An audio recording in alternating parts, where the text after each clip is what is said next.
لله الذي خلق الأشياء فقدره تقديرا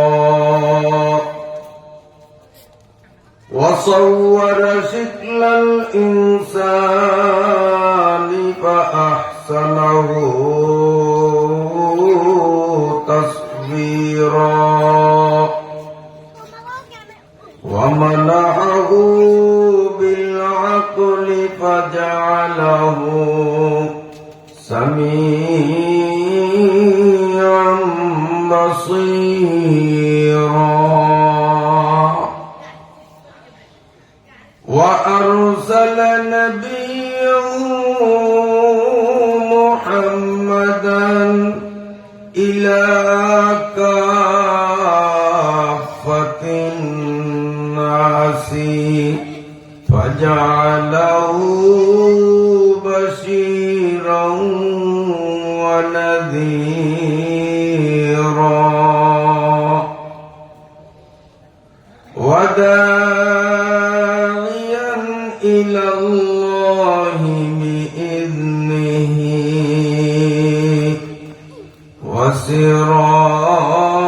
وسراجا منيرا صلى الله تعالى عليه وعلى آله وأهل بيته وأزواجه وأصحابه وأتباعه الذين طهرهم الله من الرجس والشرك فطهرهم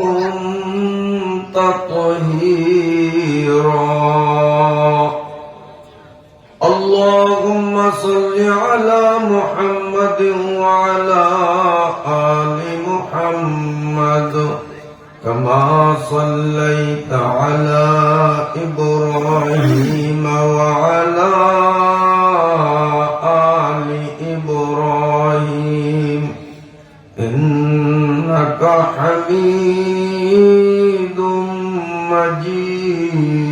مجيد اللهم بارك على محمد وعلى آل محمد كما باركت على إبراهيم وعلى آل إبراهيم إنك حميد مجيد أما بعد فأعوذ بالله من الشيطان الرجيم بسم الله الرحمن الرحيم سبحان الذي أسرى بعبده ليلا من المسجد الحرام إلى المسجد الأقصى الذي باركنا حوله لنريه من آياتنا إنه هو السميع البصير صدق الله مولانا العظيم وصدق نبينا الكريم ونحن على ذلك لمن الشاهدين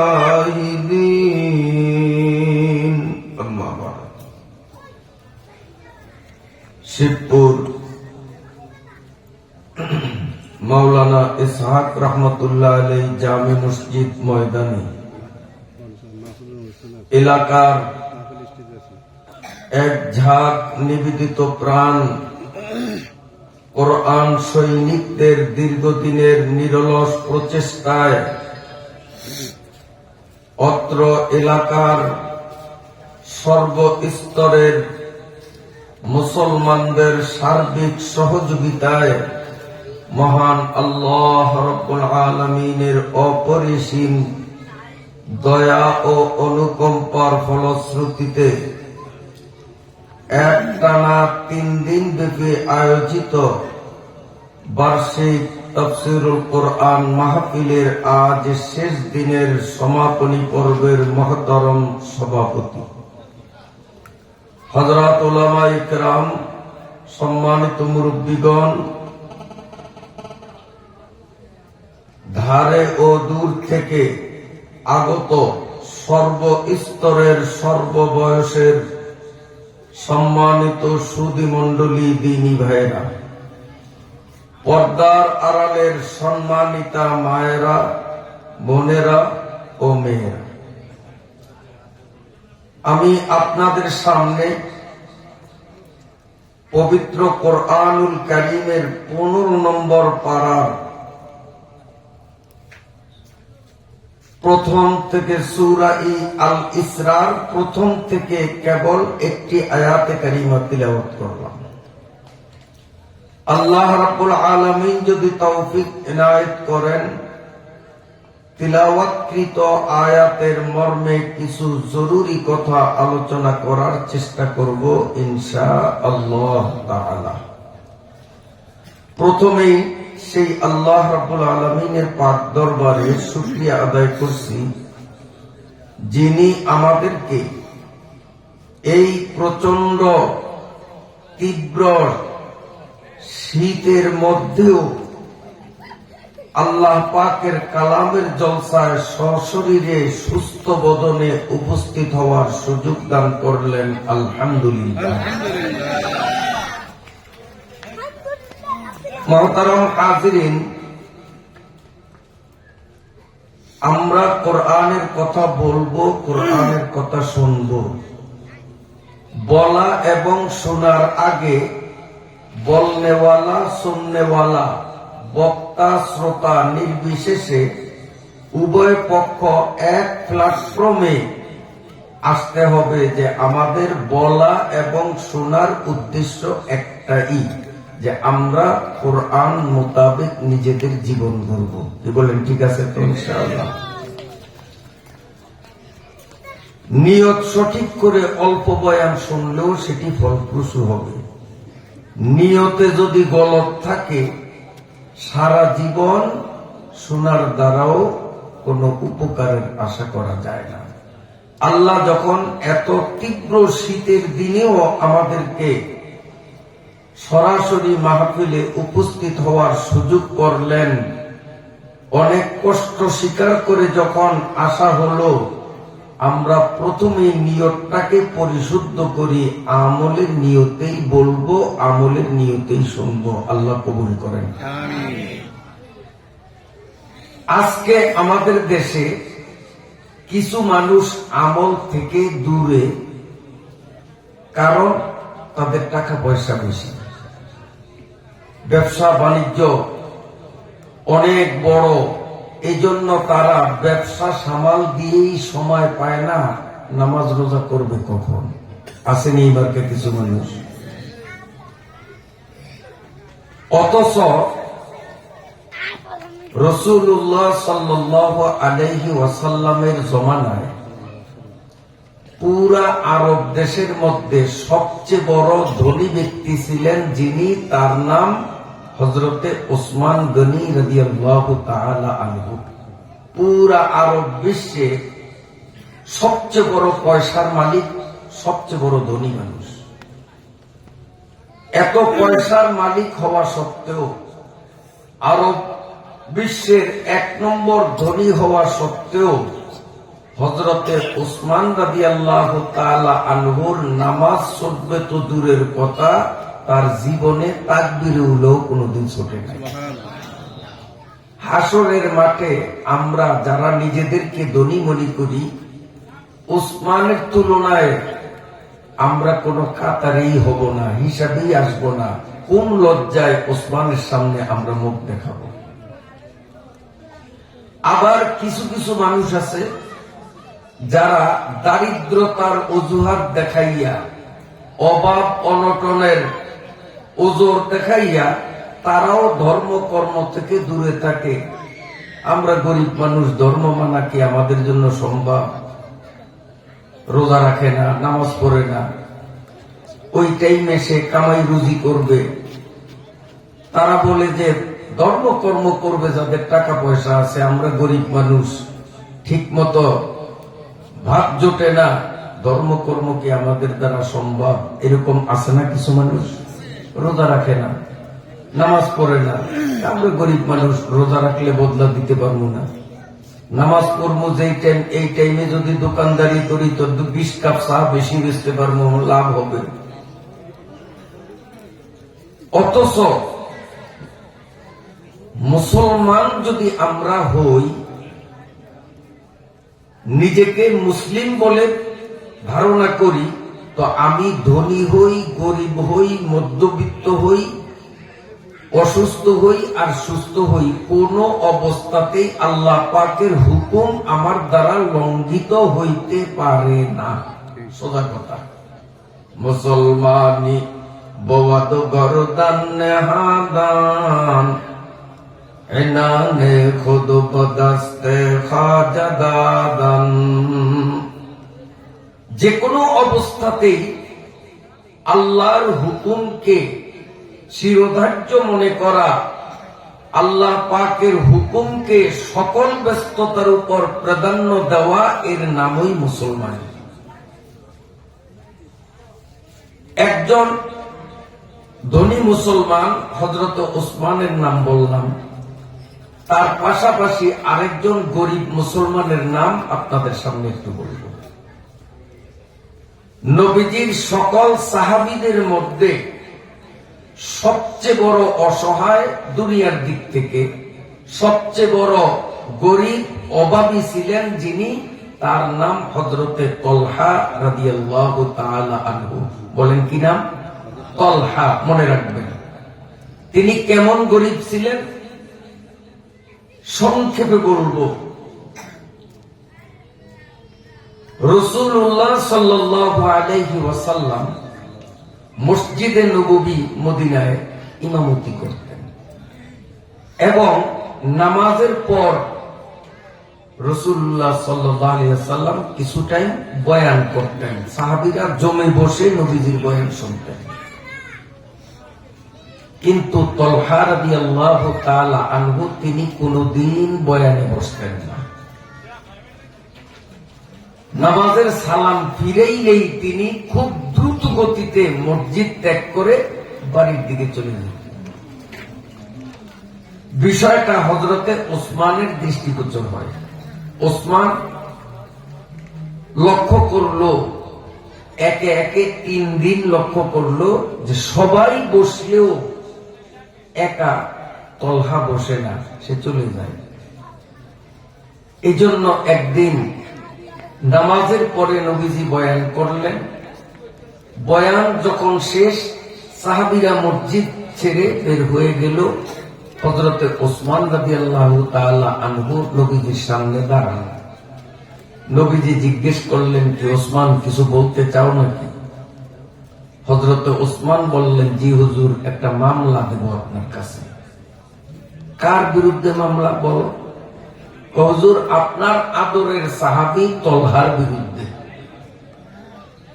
নবীজি ভাবলেন, কিরে তলহা সরল প্রকৃতির মানুষ, সোজা মানুষ, এসপেস জয় ঝামেলায় সে নাই, ওর বিরুদ্ধে আবার কি মামলা? আচ্ছা বলো কি সমস্যা?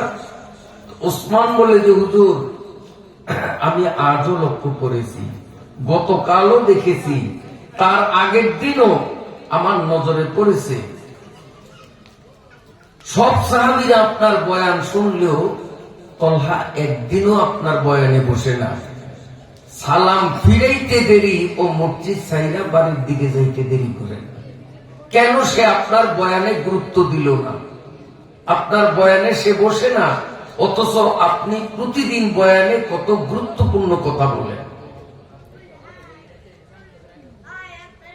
রাসূলুল্লাহ সাল্লাল্লাহু আলাইহি ওয়াসাল্লাম বললেন, তোমার মামলা গ্রহণ করলাম, তবে একতরফা কথা শুনে কোনো ফয়সালা দেওয়া যায় না, বিষয়টা তদন্ত করতে হবে।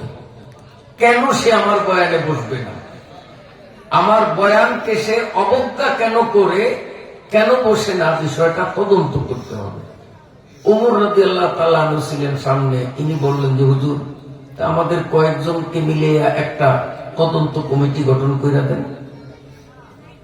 নবীজি বললেন, ওসমান যখন তলহার বিরুদ্ধে মামলা দিল, আমি লক্ষ্য করলাম তোমরা যেই কয়জন এখানে উপস্থিত আছো, প্রত্যেকের চেহারার মধ্যেই তলহার প্রতি কেমন যেন একটা বিরক্তি আর তলহার প্রতি একটা ঘৃণার বহিঃপ্রকাশ যেন তোমাদের চেহারার দ্বারাই বোঝা যায় যে তোমরা তারে খুব মনে মনে খারাপ জানতেছ। অতএব তোমাদের দ্বারা যদি কমিটি গঠন করি তদন্তের জন্য, তো সঠিক রিপোর্ট পাবো না, কারণ তোমরা মন থেকে তলহাকে ঘৃণা করো, রিপোর্ট তলহার বিরুদ্ধেই দিবা। কাজী তলহার তদন্ত করার জন্য যে টিম গঠন করা হবে, এই টিমের প্রধান থাকবো আমি নিজে। নবীজি বলেন আমি নিজে। ওমর বললেন ঠিক আছে হুজুর, কারে কারে নিজেন চলেন। তো উপস্থিত সাহাবা যেই কয়জন ছিলেন, ওসমান, ওমর সহ আরো বাকি কয়েকজন সাহাবী নিয়া নবী আলাইহিস সালাম তলহার বাড়িতে গেছে। দরজা বন্ধ। নবীজি ডাক দিলেন, ও তলহা। ভিতর থেকে তলহা জবাব দেয়, জি হুজুর, আসতেছি। দীর্ঘক্ষণ সময় পার হয়ে গেল, তলহা কিন্তু আসলো না। নবীজি দ্বিতীয়বার বললেন, কিরে তলহা, কি হইল তোমার, আসো না কেন? ভিতর থেকে তলহা বলে, হুজুর অপেক্ষা করুন, এই তো আসতেছি। অপেক্ষা করতে করতে করতে করতে অনেক সময় গড়ে গেল, কিন্তু তলহার আশা হলো না।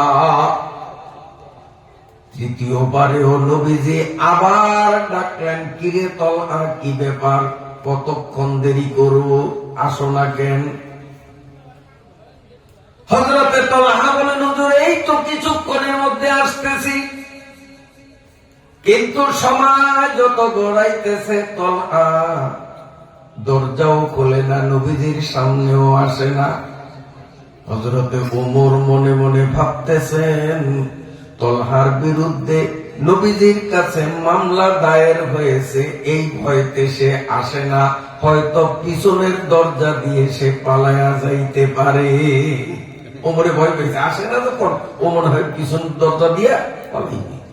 এই জন্য পলাইতে যাতে না পারে, কাউকে কিছু না বলিয়া ওমর নিজে নিজেই তলহার ঘরের পিছনে গেল, যে আমি ওখানে গিয়া উৎপেতে দাঁড়াবো, ও বের হলেই, পালাইতে চাইলেই খপ করে ওরা আমি ধরে ফেলব। উনি গেলেন, কিন্তু গিয়া দেখেন তলহার ছোট্ট একটা নাবালেক শিশু ছেলে, মাথার থেকে পা পর্যন্ত সারা শরীরের মধ্যে সুতার বস্তু বলতে কিছু ছিল না, একেবারে ল্যাংটা উলঙ্গ। মোটা একটা দড়ি দিয়ে তার কোমর বরাবর গাছের সাথে বাঁধা। এই ছোট্ট শিশুটা প্রচন্ড হাড় কাঁপানো শীতের দিনে বিবস্ত্র অবস্থায় গাছের সাথে কোমর রশি দিয়ে বাঁধা, আব্বা আব্বা বলে, আম্মা আম্মা বলে যত চিৎকার মারতেছে, ভিতর থেকে তলহাও আসে না, তলহার স্ত্রী শিশুর মাও আসে না। ওমর সহ্য করতে পারল না, এক দৌড়ে নবীজির সামনে এসে বলছেন, ইয়া রাসূলুল্লাহ, এক মামলার তদন্তে আসলেন, তলহার বিরুদ্ধে আমি আরেকটা মামলা দেব। নবীজি বললেন, কি মামলা বলো? হযরত ওমর বলেন, ইয়া রাসূলুল্লাহ, আমি নিজ চোখে দেখে আসলাম, ঘরের পেছনে ছোট্ট নাবালেক শিশুকে রশি দিয়ে উলঙ্গ অবস্থায় ঘাসের সাথে বেঁধে রাখা হয়েছে। মানবাধিকার লঙ্ঘন, শিশু নির্যাতন কেন করলো, আমি এর বিচার চাই। এমন শীতের দিনে উলঙ্গ অবস্থায় তাকে বেঁধে রাখা হলো, মা মা করে চিল্লাইতেছে, আব্বু আব্বু বলে চিল্লাইতেছে, কোন সারা শব্দ নাই ভিতর থেকে। অথচ ওর মা বাবা দুইটাই ঘরের মধ্যে আছে। এই শিশুর উপরে কেন নির্যাতন করলো, এর বিচার বিচার। নবীজি বললেন, ঠিক আছে, এটারও বিচার হবে। এক মামলার তদন্তে আসলাম, এখন দুই মামলা। বেশ কিছুক্ষণ পরে উসমান, হযরতে তলহা দরজা খুলে সালাম দিয়ে আল্লাহর রাসূলের সামনে দাঁড়িয়ে গেলেন। রাসূলুল্লাহ সাল্লাল্লাহু আলাইহি ওয়াসাল্লাম বলেন, তলহা রে, তোমার বিরুদ্ধে উসমান একটা মামলা করেছে, এক মামলার তদন্তে আসলাম। এখন তুমি 3 মামলার আসামি হয়ে গেছো। এক মামলা উসমানের, আরেক মামলা হলো ওমরের, আরেক মামলার বাদী স্বয়ং আমি মুহাম্মাদুর রাসূলুল্লাহ সাল্লাল্লাহু আলাইহি ওয়াসাল্লাম। আমি তোমার দুয়ারে দাঁড়িয়ে তলহা তলহা বলে ঘন্টার পর ঘন্টা ডাকি, তুমি আমার ডাকে সাড়া দিলা না, এত বিলম্বে কেন আসলা? উম্মত যদি নামাজের মধ্যেও থাকে, আর নবী যদি উম্মতের ডাকে, উম্মতের উপরে ফরজ হলো নামাজের নিয়ত ছেড়ে দিয়ে নবীর ডাকে সাড়া দেওয়া। তুমি কি এই মাসআলা জানো না? আমি এতক্ষণ তোমারে ডাকতেছি, এত দীর্ঘ সময় তোমার এখানে আমাকে দাঁড় করিয়ে রাখলে কেন? এটি কি বেয়াদবি নয়? এক মামলার তদন্তে আসলাম, এখন 3 মামলার আসামি তুমি হয়ে গেলে। কৈফিয়ত দিতে হবে একটা একটা করে প্রত্যেকটা। হযরতে তলহা ছোট্ট ছোট্ট আওয়াজে বললেন, নবীজি, মামলা তো 3টা, কোনটার কৈফিয়ত আগে শুরু করব? আল্লাহর নবী বলেন, সেটি তোমার ব্যাপার, তবে প্রত্যেকটার কৈফিয়ত দিতে হবে, তুমি যেখান থেকেই শুরু করো। এবার তলহা বলেন, ইয়া রাসূলুল্লাহ, এই যে আমার পরনে একটা চাদর দেখতেছেন, চাদর পরে আপনার সামনে দাঁড়িয়ে আছি গো নবী, আমার ঘরে এই একটা চাদর ছাড়া আর কোনো কাপড় না, কোনো কাপড় নাই। কি নতুন কি পুরাতন, একমাত্র আমাদের ঘরে একটা চাদর। ইয়া রাসূলুল্লাহ, মসজিদে নববী থেকে যখন আযানের আওয়াজ কানে আসে, আমি তখন এই চাদরটা পরি, আর আমার ঘরের মধ্যখানে একটা কোমর পরিমাণ গর্ত করা আছে। আমার স্ত্রীকে উলঙ্গ করে ওই গর্তের মধ্যে দাঁড় করিয়ে কাপড়টা পরিধান করে আপনার পিছনে নামাজ পড়ি।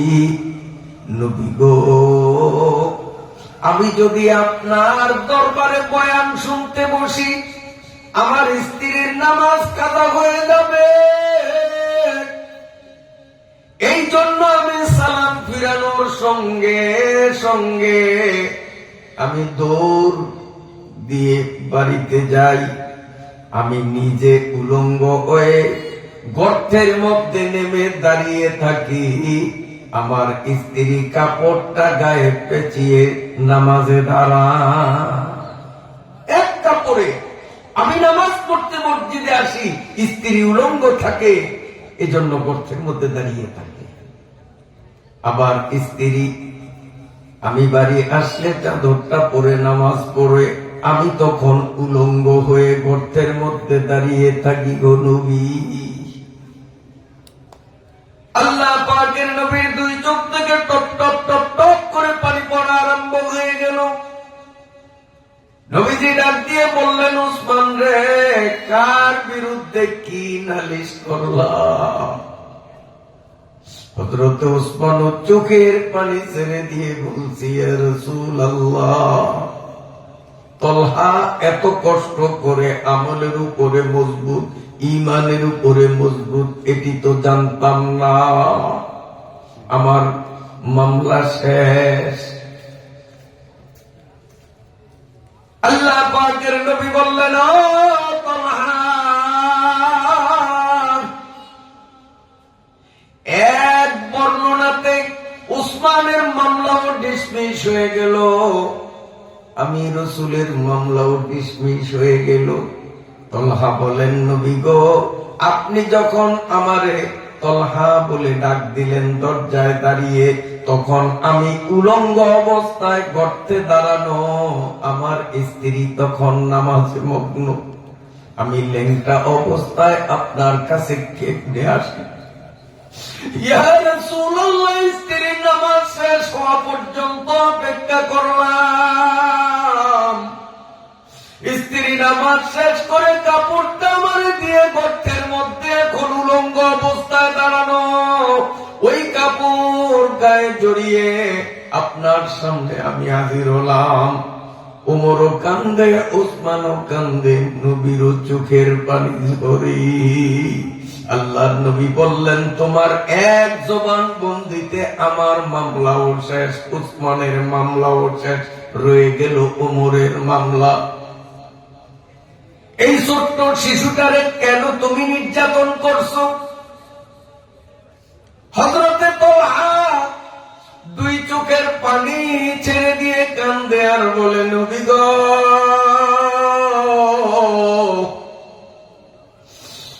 আজকে ফজরের নামাজে পড়তে মসজিদে যখন রওনা দেব,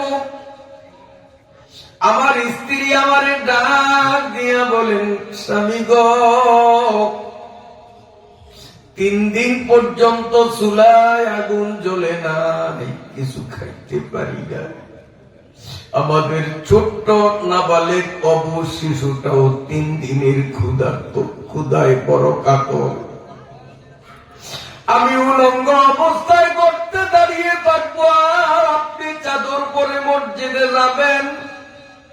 এই সুযোগে ছোট্ট শিশুটা ক্ষুধার তাড়নায় আমাদের উঠানের কিনারে ইহুদির একটা খেজুর গাছ, গোড়াটা ইহুদির জায়গায়, গাছটা বাঁকা হয়ে তার মাথাটা আমাদের উঠানে, ওর গাছের খাজুর গুলো পেকে গেছে, 1-2টা করে খেজুর জোরে জোরে মাটিতে পড়ে। এই ছোট্ট শিশুটা ইহুদির গাছের পতিত খেজুর কুড়িয়ে খাবে। কিয়ামতের আদালতে পরের হক নষ্টের মামলায় আপনি আর আমি ধরা পড়ে যাব। ওরে তো আমি কেমনে বাধা দিব? আমি তো ল্যাংটা, উঠতে পারবো না। ও গিয়ে ইহুদির গাছের খেজুর তালাশ করে করে খাবে। ইয়া রাসূলুল্লাহ, আমিও চিন্তা করলাম, তাহলে ওরে এমনিতে রেখে দেওয়া যাবে না। এই জন্য ছেলেটাকে কোলে করে আমি মসজিদের দিকে রওনা দিলাম। আধা পথ যাওয়ার পরে আমার মন বলতেছে, তলহারে, তোর পোলা তো নাবালেক অবুঝ শিশু, এর মসজিদে নেয়া ঠিক হবে না, পেশাব পায়খানা করতে পারে, অথবা মুসল্লিরা নামাজে দাঁড়াবে, কাতারের মাঝে দৌড়াদৌড়ি চিল্লা চিল্লি করে মুসল্লিদের নামাজে বিঘ্নতা সৃষ্টি করতে পারে, কারণ ওর এখনো পরিপক্ক বুদ্ধি হয় নাই। আমার মন বলে এই অবুঝ শিশুকে মসজিদে নেওয়া ঠিক হবে না। এখন আমি চিন্তা করলাম, ওরে বাড়িতে রেখে গেল ঝামেলা, মসজিদে নিতে গেল ঝামেলা, কি করব? হঠাৎ আমার মাথায় বুদ্ধি আসছে, আমি সেইভাবেই কাজ করলাম। আমি একটা মোটা রশি তালাশ করে নিয়ে আমার অবুঝ শিশুটাকে গাছের সঙ্গে রশি দিয়ে বেঁধে রাখলাম। আমি এসে ওর মাকে প্রথম নামাজ পড়াবো। ওর মা নামাজ যখন শেষ হবে তাকে বন্ধন মুক্ত করে কোলে। ইয়া রাসূলুল্লাহ, আমি মসজিদ থেকে সেই গর্তের মধ্যে ল্যাংটা হয়ে নামলাম, ওর মাকে কাপড়টা দিলাম, সে নামাজের মধ্যে, আমি ল্যাংটা গর্তে দাঁড়ানো, ওর মা নামাজের মধ্যে লিপ্ত। ওখানে আব্বু বলে ডাকছে, আম্মু বলে ডাকছে, আমিও যেতে পারি না, ওর মাও যাইতে পারে না। আল্লাহ রাসূল দুই চোখ থেকে গড়গড় করে পানি ছেড়ে বললেন, তলহা তাড়াতাড়ি করে তোর পোলাটারে রশির বাঁধ খুলিয়া আমার কোলে আনিয়া দে। হযরতে তলহা শিশুটার বাঁধ খুলিয়া নবীজির কোলে দিলে।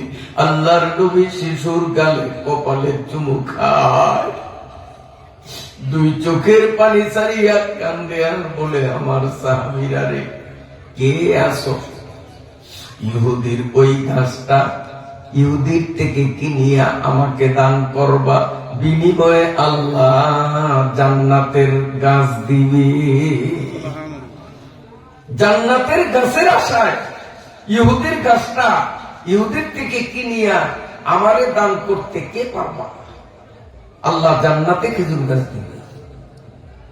কেউ কিছু বলে ওঠার আগে উসমান রাদিয়াল্লাহু তাআলা আনহু বললেন, ইয়া রাসূলুল্লাহ, আমি রেডি, জান্নাতের গাছের লোভে আমি ইহুদির থেকে গাছ কিনে আপনারে দান করব। ইহুদি বাড়িতে এক দৌড়ে উসমান গিয়া বললেন, ও ইহুদি ভাই, তোমার গাছটা আমার বিশেষ প্রয়োজন, গাছটা একটু আমার কাছে বিক্রি করো। ইহুদি চিন্তা করলো, ওসমানের বাগানে হাজার হাজার খেজুর গাছ, বিভিন্ন প্রজাতির। এরপরে ওসমান যখন আমার এই গাছটা কিনতে চায়, আমি সস্তা দামে বেচবো না, নিশ্চয়ই ওনার বিশেষ প্রয়োজন, কাজী আমি সুযোগের সদ্ব্যবহার করব, কষাইয়া দাম নেব। ইহুদি বলে, ওসমান, আপনার বাগানে হাজার হাজার গাছ থাকতে আমার একটা গাছ কেন কিনতে চান? ওসমান বলেন, আমার এই গাছটা ছাড়া উপায় নাই, বিশেষ প্রয়োজন আছে, তুমি বেচো, দাম যা চাইবা আমি মুলামুলি করব না, যা বলবে তাই দিব। সাথে সাথে ইহুদি বলল, ও ওসমান, আমি গাছ বিক্রি করতে পারি, কোনো টাকা পয়সার বিনিময়ে না, আপনার বাগান থেকে আমাকে আমার পছন্দ মতো 200 গাছ যদি দেন, 200 গাছের বিনিময়ে আমার একটা গাছ আপনার কাছে বিক্রি করব, 200 টাকা যদি দেন। হযরত ওসমান সাত রাতেই বললেন, ঠিক আছে, তুমি 200 গাছ চাইছো, তোমাকে 200 গাছ আমি দিলাম, তুমি বাগানে গিয়ে খালি চিহ্ন দিবা যে কোন 200 গাছ তোমার পছন্দ হয়, গাছ থাকবে আমার বাগানে, ফল খাইবা তুমি, গাছের মালিক তুমি, আর তোমার এই গাছ আমি কিনলাম, গাছ থাকবে তোমার জায়গায়, কিন্তু ফলের মালিক আমি। কথাবার্তা ফাইনাল, লিখিত পরিত হয়ে গেল, উভয় পক্ষের সই স্বাক্ষর হয়ে গেল। এইবার ওসমান রাদিয়াল্লাহু তাআলা আনহু হাসতে হাসতে নবীজির কাছে আসলেন, আয়েশা বললেন, ইয়া রাসূলুল্লাহ, হুজুর, আমি গাছ কিনেছি, আমি আপনার হাতে দান করে দিলাম। নবীজি বলেন, কত দামে কিনছো, কত টাকায়? ওসমান বলেন, হুজুর, টাকা নয়, আমার বাগান থেকে 200 গাছ করে দেব, 200 গাছের বিনিময়ে একটা গাছ কিনলাম। নবীজি বলেন এত বড় সাহস, একটা গাছ 200 গাছের বিনিময়ে তুমি কিনলা, হিসাব কিতাব বোঝো না? ওসমান বলে হুজুর হিসাব বুঝি তাই করেছি, আমার দুনিয়ার 200 গাছ যদি আমি ব্যয় করিয়াও জান্নাতের গাছ যদি আমি পাই, দুনিয়ার গাছের চেয়ে জান্নাতের গাছের মূল্য অনেক বেশি। আমি তো জান্নাতের গাছের আশায় প্রস্তুত ছিলাম। ইহুদি যদি বলতো ওসমান আপনার বাগানে যত হাজার হাজার খেজুর গাছ, টোটাল বাগান যদি আমারে দেন আমি আপনারে গাছ দেব, নইলে দেব না। নবী এমনটা বললেও তা আমার সম্পূর্ণ বাগান দিয়া হইলেও আমি ওর একটা গাছ কিনতাম। ও তো খালি 200 চাইছে, কয়েক হাজার গাছ চাইতো, আমার সব গাছ চাইতো, তারপরেও তো আমি দ্বিধা করতাম না।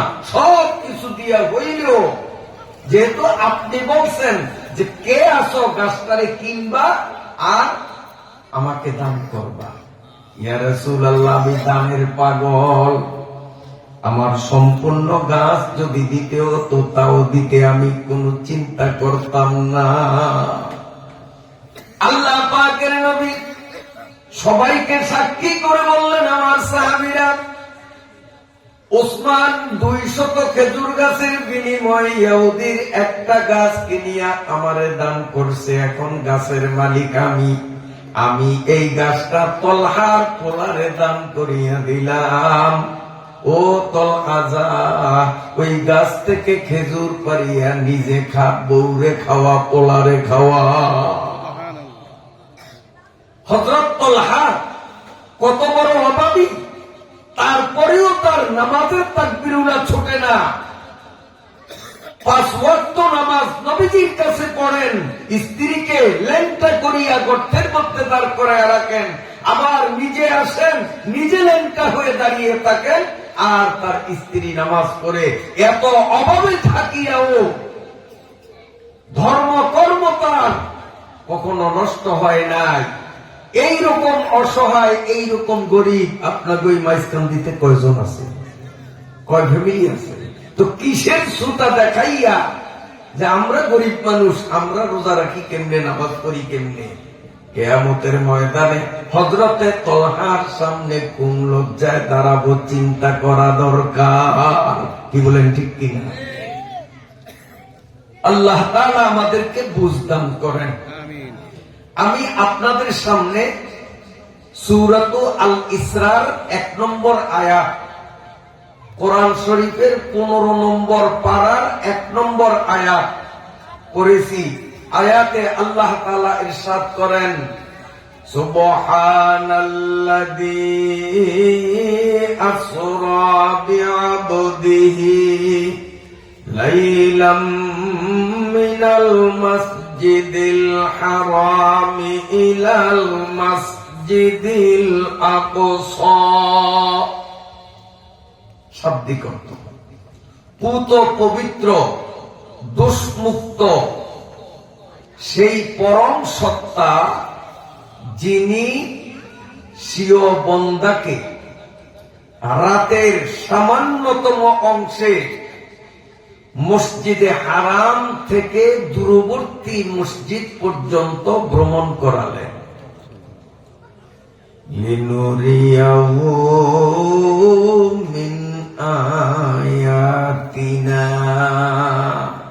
আমার কুদরতের নিদর্শনাবলী তাকে প্রত্যক্ষভাবে দেখাতে। আল্লাযী বারাকনা হাওলাহু লিনুরিয়াহু মিন আয়াতিনা, যেই দূরবর্তী মসজিদের চতুর্পার্শ্বকে করেছি আমি বরকতময়, যেন তাকে দেখাই আমার কুদরতের নিদর্শনাবলী। ইন্নাহু হুয়াস সামিউল বাসীর, নিশ্চয়ই তিনি সর্বশ্রোতা সর্বদ্রষ্টা। এ হলো আয়াতের মোটামুটি শাব্দিক বাংলানুবাদ। আলোচ্য আয়াতে আমাদের নবী সাল্লাল্লাহু আলাইহি ওয়াসাল্লামের জীবনে সংঘটিত এক ঐতিহাসিক ঘটনার প্রারম্ভিক অবস্থার দিকে ইঙ্গিত করেছেন, যেই ঘটনাটি গোটা বিশ্ববাসীর কাছে মেরাজ নামে পরিচিত। মেরাজ শব্দের শাব্দিক অর্থ হল ঊর্ধ্বাগমন, উপর জগতে সফর করা। আল্লাহর নবী জাগ্রত অবস্থায় সশরীরে এই মাটির থেকে, পৃথিবীর থেকে এক এক করে 7 আসমান পাড়ি দিয়ে সিদরাতুল মুনতাহা পার হয়ে আল্লাহ পাকের আরশে আজিম, জান্নাত, জাহান্নাম সব কিছু ঘুরিয়া ফিরিয়া আবার তিনি জমিনে আসলেন। এই সফরের সময় লাগছে 27 বছর, কিন্তু দুনিয়ার হিসাবে লাগছে কয়েক সেকেন্ড। নবীজি যখন সফরে যান তখন ওই যে দরজা বন্ধ করেছিলেন, দরজায় ঝুলন্ত তালা নড়তেছে। নবীজি সফর শেষ করিয়া, 27 বছরের সফর শেষ করিয়া আয়েশা দেখতেছেন ওই তালা এখনো নড়তেছে। যেই বিছনায় তিনি শোয়া ছিলেন, আয়েশা দেখেন সেই বিছনাটা এখনো ঠান্ডা হয় নাই। তালা নড়া আর বিছনা গরম, এই দিক লক্ষ্য করলে মনে হয় কয়েক সেকেন্ড, 2 সেকেন্ড। আর এদিকে পুরা সফরের অবস্থার দিকে বিবেচনা করলে দেখা যায় 27 বছর। কেমনে সম্ভব? এটা আমরা সহজে এভাবে বুঝতে পারি। মনে করেন স্টেজের এই পাশে একটা দেয়াল ঘড়ি, এই পাশে একটা দেয়াল ঘড়ি, দিনের 12টা, একটা ঘড়ি ব্যাটারি খোলেন, এটার কাটার সামনে চলবে, কাটা ব্যাটারি খোলা, এটা কাটা ঘুরবে। আরেকটার ব্যাটারি সংযুক্ত আছে, ওটার কাটা তো ঘুরবে, ঘুরবে না? তারপরে 12টার সময় ব্যাটারি খুললেন, 1টা, 2টা, 3টা, 4টা, 5টা, বিকাল 5টা যখন বাজে তখন ওইটাতে ব্যাটারি দেন, তখন ওইটাতে কি 5টা বাজবে? কয়টা বাজবে? 12টার থেকে হাঁটা শুরু করবে না? আর এই ঘড়িতে 5টা। কেন? এটার ব্যাটারি খোলা হয় না, ঠিক আছে, এটা চলতে আছে, এটা 5 ঘন্টা আগে গেছে। আমার ভাইরা বাবাজিরা,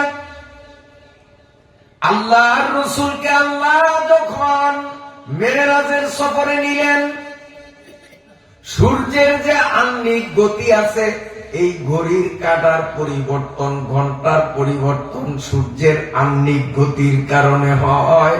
আল্লাহ সূর্যের ব্যাটারিকে খুলিয়া রাখলেন, যার কারণে পৃথিবীতে সূর্যের আহ্নিক গতি না চলার কারণে সময়ের কোনো পরিবর্তন হয় নাই।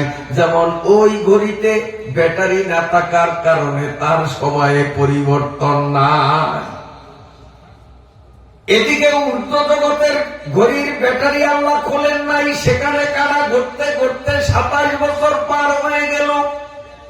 27 বছর পরে আল্লাহর নবীকে যখন আবার খানায় কাবায় ফিরত দিলেন, আল্লাহ সূর্যের ব্যাটারি লাগাইয়া দিলেন। যেখানে অফ ছিল ওখান থেকেই সময়ের কাঁটা চলতে আরম্ভ হইল। 27 বছর 1 সেকেন্ডে কেমনে পার হইছে বুঝে আসছেনি? এখন প্রশ্ন হলো, এইরকম মেরাজ আর কতজন নবী হইছে? লক্ষ লক্ষ নবী আল্লাহ দুনিয়াতে পাঠাইলেন, আর কয়জন নবীর কপালে জুটছে? উত্তর হবে আর একজন নবীরও না, শুধু আমাদের নবী মুহাম্মদুর রাসূলুল্লাহ সাল্লাল্লাহু আলাইহি সাল্লাম ছাড়া মেরাজ কারো কপালে জুটে নাই। এখন আমার নবীর কেন হলো, অন্যদের কেন হলো না? এর অনেকগুলো কারণ আছে। আমি একটা কারণ শুধু বলবো। বন্ধুরা আমার, তাফসীরের কিতাবের মধ্যে লেখে, জমিন আর আসমানের মধ্যে একদিন বিতর্ক হয়েছিল, ঝগড়া হয়েছিল। আসমান জমিন রে লক্ষ্য করিয়া বলে, এরে জমিন, আমি আসমান তোমার থেকে সব দিক থেকে ভালো, তুমি আমার থেকে কোটি কোটি কোটি কোটি মাইল নিচে, আমি তোমার থেকে উপরে। মাটি তোরে বানাইছে, এর জমিন তোরে বানাইছে সাধারণ মাটি দ্বারা, আর আমি আসমান রে আল্লাহ বানাইলেন হীরা কাঞ্চন পান্না চুন্নি মুক্তা স্বর্ণ রূপা দামি দামি ধাতু দিয়ে আল্লাহ আমারে বানাইলেন। কাজে আমি তোমার থেকে অনেক সম্মানী, অনেক দামি। এর জমিন তুমি ভালো করিয়া বুঝো, তোমার ভিতরে কত পায়খানার গোডাউন, মরা গরু, মরা মহিষ, মরা ছাগল, মরা কুত্তা আছে না নাই? বহু নোংরামি তোমার মধ্যে আছে, আমি আসমানের মধ্যে কোন নোংরামি নাই। কুত্তা মরা আসমানে পালায়? হ্যাঁ, আসমান বলে তোর মধ্যে নোংরামির কোনো অভাব নাই, আর আমার ধারে কাছেও নোংরামি আসতে পারে না। আমি এদিক থেকেও তোর থেকে অনেক ভালো। ও জমিন, তোর মধ্যে গুন্ডা পান্ডা মুস্তান বাহিনী স্বৈরাচার দুষ্ট বদমাইশ তোর ভিতরে অসংখ্য আছে। আমি আসমান এদিক থেকেও পবিত্র, আমার এখানে কোনো স্বৈরাচার আসতে পারবে না, কোন গুন্ডা পান্ডা বদমাইশ জালেম আমার এখানে আসতে পারবে না। এই দিক বিবেচনা করলো আমি তোর থেকে অনেক শ্রেষ্ঠ, অতএব আমাকে সম্মান তোমার করাই লাগবে। আসমান জমিনে কইল, যুক্তি দিল সব বাস্তব। জমিন বলে, আসমান মিয়া আপনি তো এতক্ষণ বলছেন, আর আপনার প্রতিটা কথা আমি শুনছি, আমি একটু বলবো, আপনি কি শুনবেন না? তুই আর বলবি কি? তোর মধ্যে গুয়ের গোডাউন নাই, মরা গরু নাই, মোস্তান বাহিনী নাই, আবু জাহেল পার্টি নাই, ফেরাউন কারুন নমরুদ তোর মধ্যে নাই, তুই আর বলবি কি? সব ঠিক আপনি যা বলছেন, তারপরেও তো আমার একটা কথা শুনবেন, তুই আর কি বলবি বল। জমিন এবার বলে, আসমান হীরা কাঞ্চন পান্না চুন্নি মণি মুক্তা সব আপনি পাইছেন, আমি পাই নাই। আমি পাইছি গুয়ের গোডাউন, মরা মরিচ, মরা গরু, মরা কুত্তার গোডাউন, আবর্জনা নোংরা মুস্তান পিস্তল বাহিনী, এই ধরনের নোংরা মানুষগুলি আমার মধ্যে। আপনি ঠিক বলেছেন, সব আপনি পাইছেন, আমি কিচ্ছু পাই নাই, মাইনা নিলাম। তবে আপনারে জানাইয়ে দেই, আমি একটা জিনিস পাইছি, ওই জিনিসটা আপনি পান নাই। আমি একটা জিনিস পাইছি, আর কিছুর দরকার নাই, একটাই আমার সব। আপনি সব পাইছেন, ওই একটা জিনিস পান নাই, আপনি বৃথা কিছুই পান না। সেই জিনিসটা আখিরি নবী বিশ্ব নবী মুহাম্মদুর রাসূলুল্লাহ সাল্লাল্লাহু আলাইহি ওয়াসাল্লাম আমি জমিনের উপরে হাঁটাহাঁটি করতেছেন। ওনার ইন্তেকালের পরে তার কবর তুমি আসমান তোমার কাছে দেওয়া হবে না, কিয়ামত পর্যন্ত আমি জমিনের পেটের মধ্যেই নবীকে রাখা হবে। আমি নবীরে পাইছি, আর কিচ্ছু দরকার নাই, সব পাইছি। তুমি সব কিছু পাইছ, নবীরে পাও নাই, তুমি কিচ্ছু পাও না। আসমানটা আসলে তো ঠিক, আমি না ভুলে করতেছিলাম, আজ তো আমি হেরে গেলাম, জমিনের সাথে বিতর্কে আমি ঠকে গেলাম। আসমান মুখটা মলিন করে এবার কান্না করতেছে, আর মালিকের বলে, ওগো আল্লাহ, তোমার দোস্ত আখিরি নবীরে তুমি জমিনে রাখছো, তুমি কি দেখো না আবু জেহেল পার্টিরা নবীর সাথে কত বেয়াদবি করে? ওগো আল্লাহ, পাথর মারিয়া নবীর গায়ের তাজা রক্তের জোয়ার প্রবাহিত করে নবীজি যখন নামাজের সেজদায় যায়, উটের পচা নারী বুড়িগুলো নবীজির গলার উপর চাপাইয়া দেয়। ওগো আল্লাহ, নবীরে পাগল বলে, কবি বলে, আরো কত মারাত্মক নোংরা কথা বলে, তুমি কেমনে সহ্য করো গো আল্লাহ? আমি তোমার কাছে দোয়া করি, দয়া করিয়া নবীরে জমিন থেকে উঠাইয়া আমি আসমানের কাছে আনিয়া দাও। এখানে আবু জেহেল পার্টিরা কোনোদিন আসবে না, নবীরে পাথর মারবে তো দূরের কথা, নবীর সাথে কোন রকমের বেয়াদবি করবে তাদের সুযোগ কি করে হবে? নবীরে আমি আরামের সাথে রাখবো, ইজ্জতের সাথে রাখবো। নবীর দুশ্মনরা আমি পর্যন্ত বুঝতে পারবে না, নবীরে তুমি উঠাইয়া। আল্লাহ পাক বলেন, ওয়াসমান মা ইউবাদদিলু কাউলু লাদাইয়া, আমি আল্লাহর সিদ্ধান্ত অপরিবর্তনশীল। আমি আল্লাহর সিদ্ধান্ত, আমার দোস্ত যতদিন বাঁচবেন জমিনেই থাকবেন, ইন্তেকালের পরেও কিয়ামত পর্যন্ত জমিনেই থাকবেন। আমি আল্লাহর সিদ্ধান্ত পরিবর্তন হয় না। তুমি কান্দে লাভ নাই, কান্না বন্ধ করো, নবী দুনিয়াতেই থাকবে। আসমান তারপরও কান্দে, তারপরেও কান্দে। আল্লাহ রাব্বুল আলামিন তো এমন এক আল্লাহ, তার দরবারে তার যে কোনো মখলুক যখন চোখের পানি ছাড়িয়া কান্দে, আল্লাহ বলেন আমার রহমতের দরিয়ায় তুফান আরম্ভ হইয়া যায়। আমি সহ্য করতে পারি না। আসমানের কান্না দেখে আল্লাহ সহ্য করতে না পারিয়া বলে, ও আসমান, তোরে না আমার ফাইনাল সিদ্ধান্ত জানাইয়া দিলাম, তারপরেও কেন কান্দ? কি বলবা বলো? আসমান বলে, মাহবুব, আপনার সিদ্ধান্তের বিরুদ্ধে কথা বলার ক্ষমতা আমার নাই। নবীরে আপনি জমিনে রাখবেন, রাখেন, আমি আপত্তি করব না। তবে আপনার কাছে শুধু এতটুকু দাবি করব, অন্তত একদিনের জন্য হলেও নবীরে দাওয়াত করিয়া জমিন থেকে আমি আসমানে আনেন। নবীর পায়ের ধুলি নিয়ে আমি আসমান নিজের দামি বানাবো। গরকদম রঞ্জা কোনি তু জানবে কাশানায়ে মা, রসকে ফিরদা উসাওয়াদ আজ কদমা তো খানায়ে মা। আসমান বলে, নবী যদি আমার পিঠে একটু পা রাখে, নবীর পায়ের ধুলিতে আমি আসমানের দাম কাবা ঘরের মতো দামি হবি। আল্লাহ রাব্বুল আলামিন জানাইয়া দিলেন, আসমান, আমি মখলুকের কান্না সহ্য করতে পারি না। কান্না করিয়া আমার কাছে কেউ কিছু দাবি করলে সেটি পূরণ না করিয়া আমি আল্লাহ স্থির থাকতে পারি না। আসমান রে, তোর দোয়া কবুল, অপেক্ষা কর। রজব মাসের 27 তারিখ রাতে আমি তোর চাওয়া পাওয়া পূরণ করব। আমার দোস্তরে আমি আসমানে আনবো।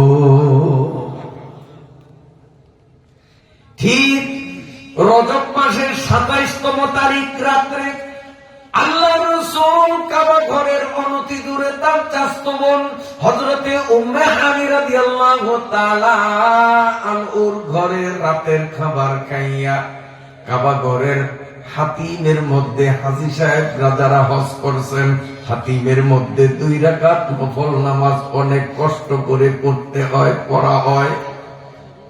একটু এরিয়ার নাম হলো হাতিম, কাবা ঘরের বারান্দায় আল্লাহ নবী ওই হাতিমের মধ্যে শুয়ে বিশ্রাম করতেছেন, ঘুমাইতেছেন। রাত গভীর হয়ে গেল। আল্লাহ রাব্বুল আলামিন হযরতে জিবরাইল আলাইহিস সালাতু ওয়াস সালামকে হুকুম করলেন, হুয়া হুকমে জিবরিল কো ইউশতাব, হুয়া হুকমে জিবরিল কো ইউশতাব, বুরাকে জান্নাত চলে কর ইন্তেখাব। আল্লাহ জিবরাইলে হুকুম করলেন, জিবরাইল আসমানের দোয়া মঞ্জুর, নবীরে দাওয়াত দিয়া আসমানে আনা লাগবে।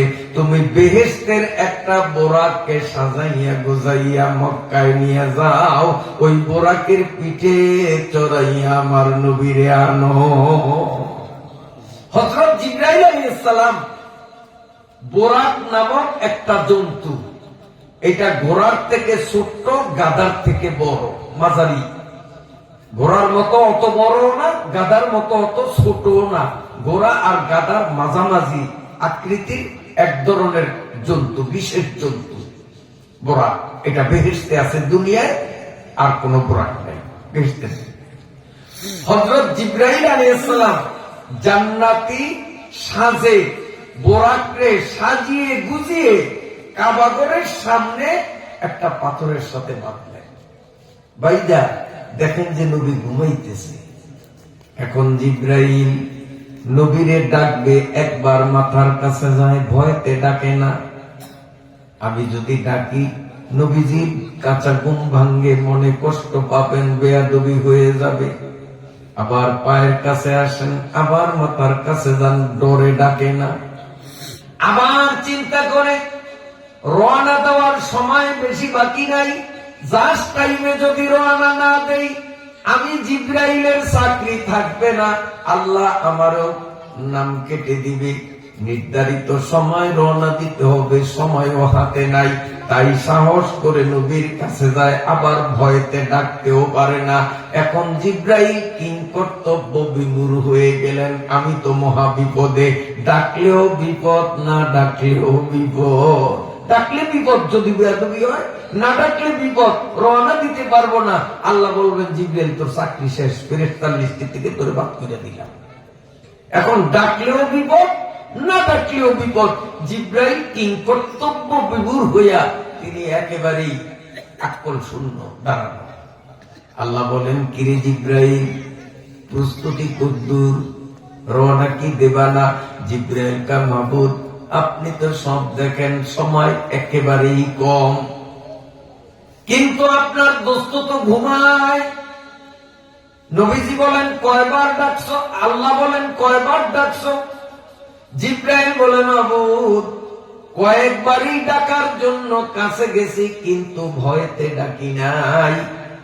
যদি আমি ডাকি নবীজির কাছে ঘুম ভাঙবে, বিরক্তি বোধ করবে, বেয়াদবি হয়ে যাবে, এই ভয়তে ডাকি নাই। আল্লাহ বলেন জিবরিল তুমি বুদ্ধির পরিচয় দিছ, যদি তুমি মুহাম্মদ রে মাথা দইরা নাড়া দিতা আর জোরে ডাক দিতা, হুজুর উঠেন, আমার দোস্তের কাঁচা ঘুম ভাঙতো, মনে কষ্ট পাইতো, তুমি জিবরাইলের নাম ফেরেশতার থেকে আমি কাইটা দিতাম। তুমি বুদ্ধির পরিচয় দিছ যে তুমি বেয়াদবি করো না। মেরাজের ঘটনার এই অংশ থেকে শিক্ষণীয় কথা হলো, জিবরাইল আলাইহিস সালাম নবীর সম্মান করছেন, নবীরে ডাকেন নাই, যার কারণে জিবরাইলের নিজের সম্মান ঠিক রয়েছে, তার ফেরেশতাগিরি ঠিকছে। যদি বেয়াদবি করত জিবরাইল ক্ষতিগ্রস্ত হতো, আমার নবীর কিছু হতো না। কিয়ামত পর্যন্ত আর কোন নবী আসবে না। এই উলামা ইকরাম এরা হলো নবীর ওয়ারিস।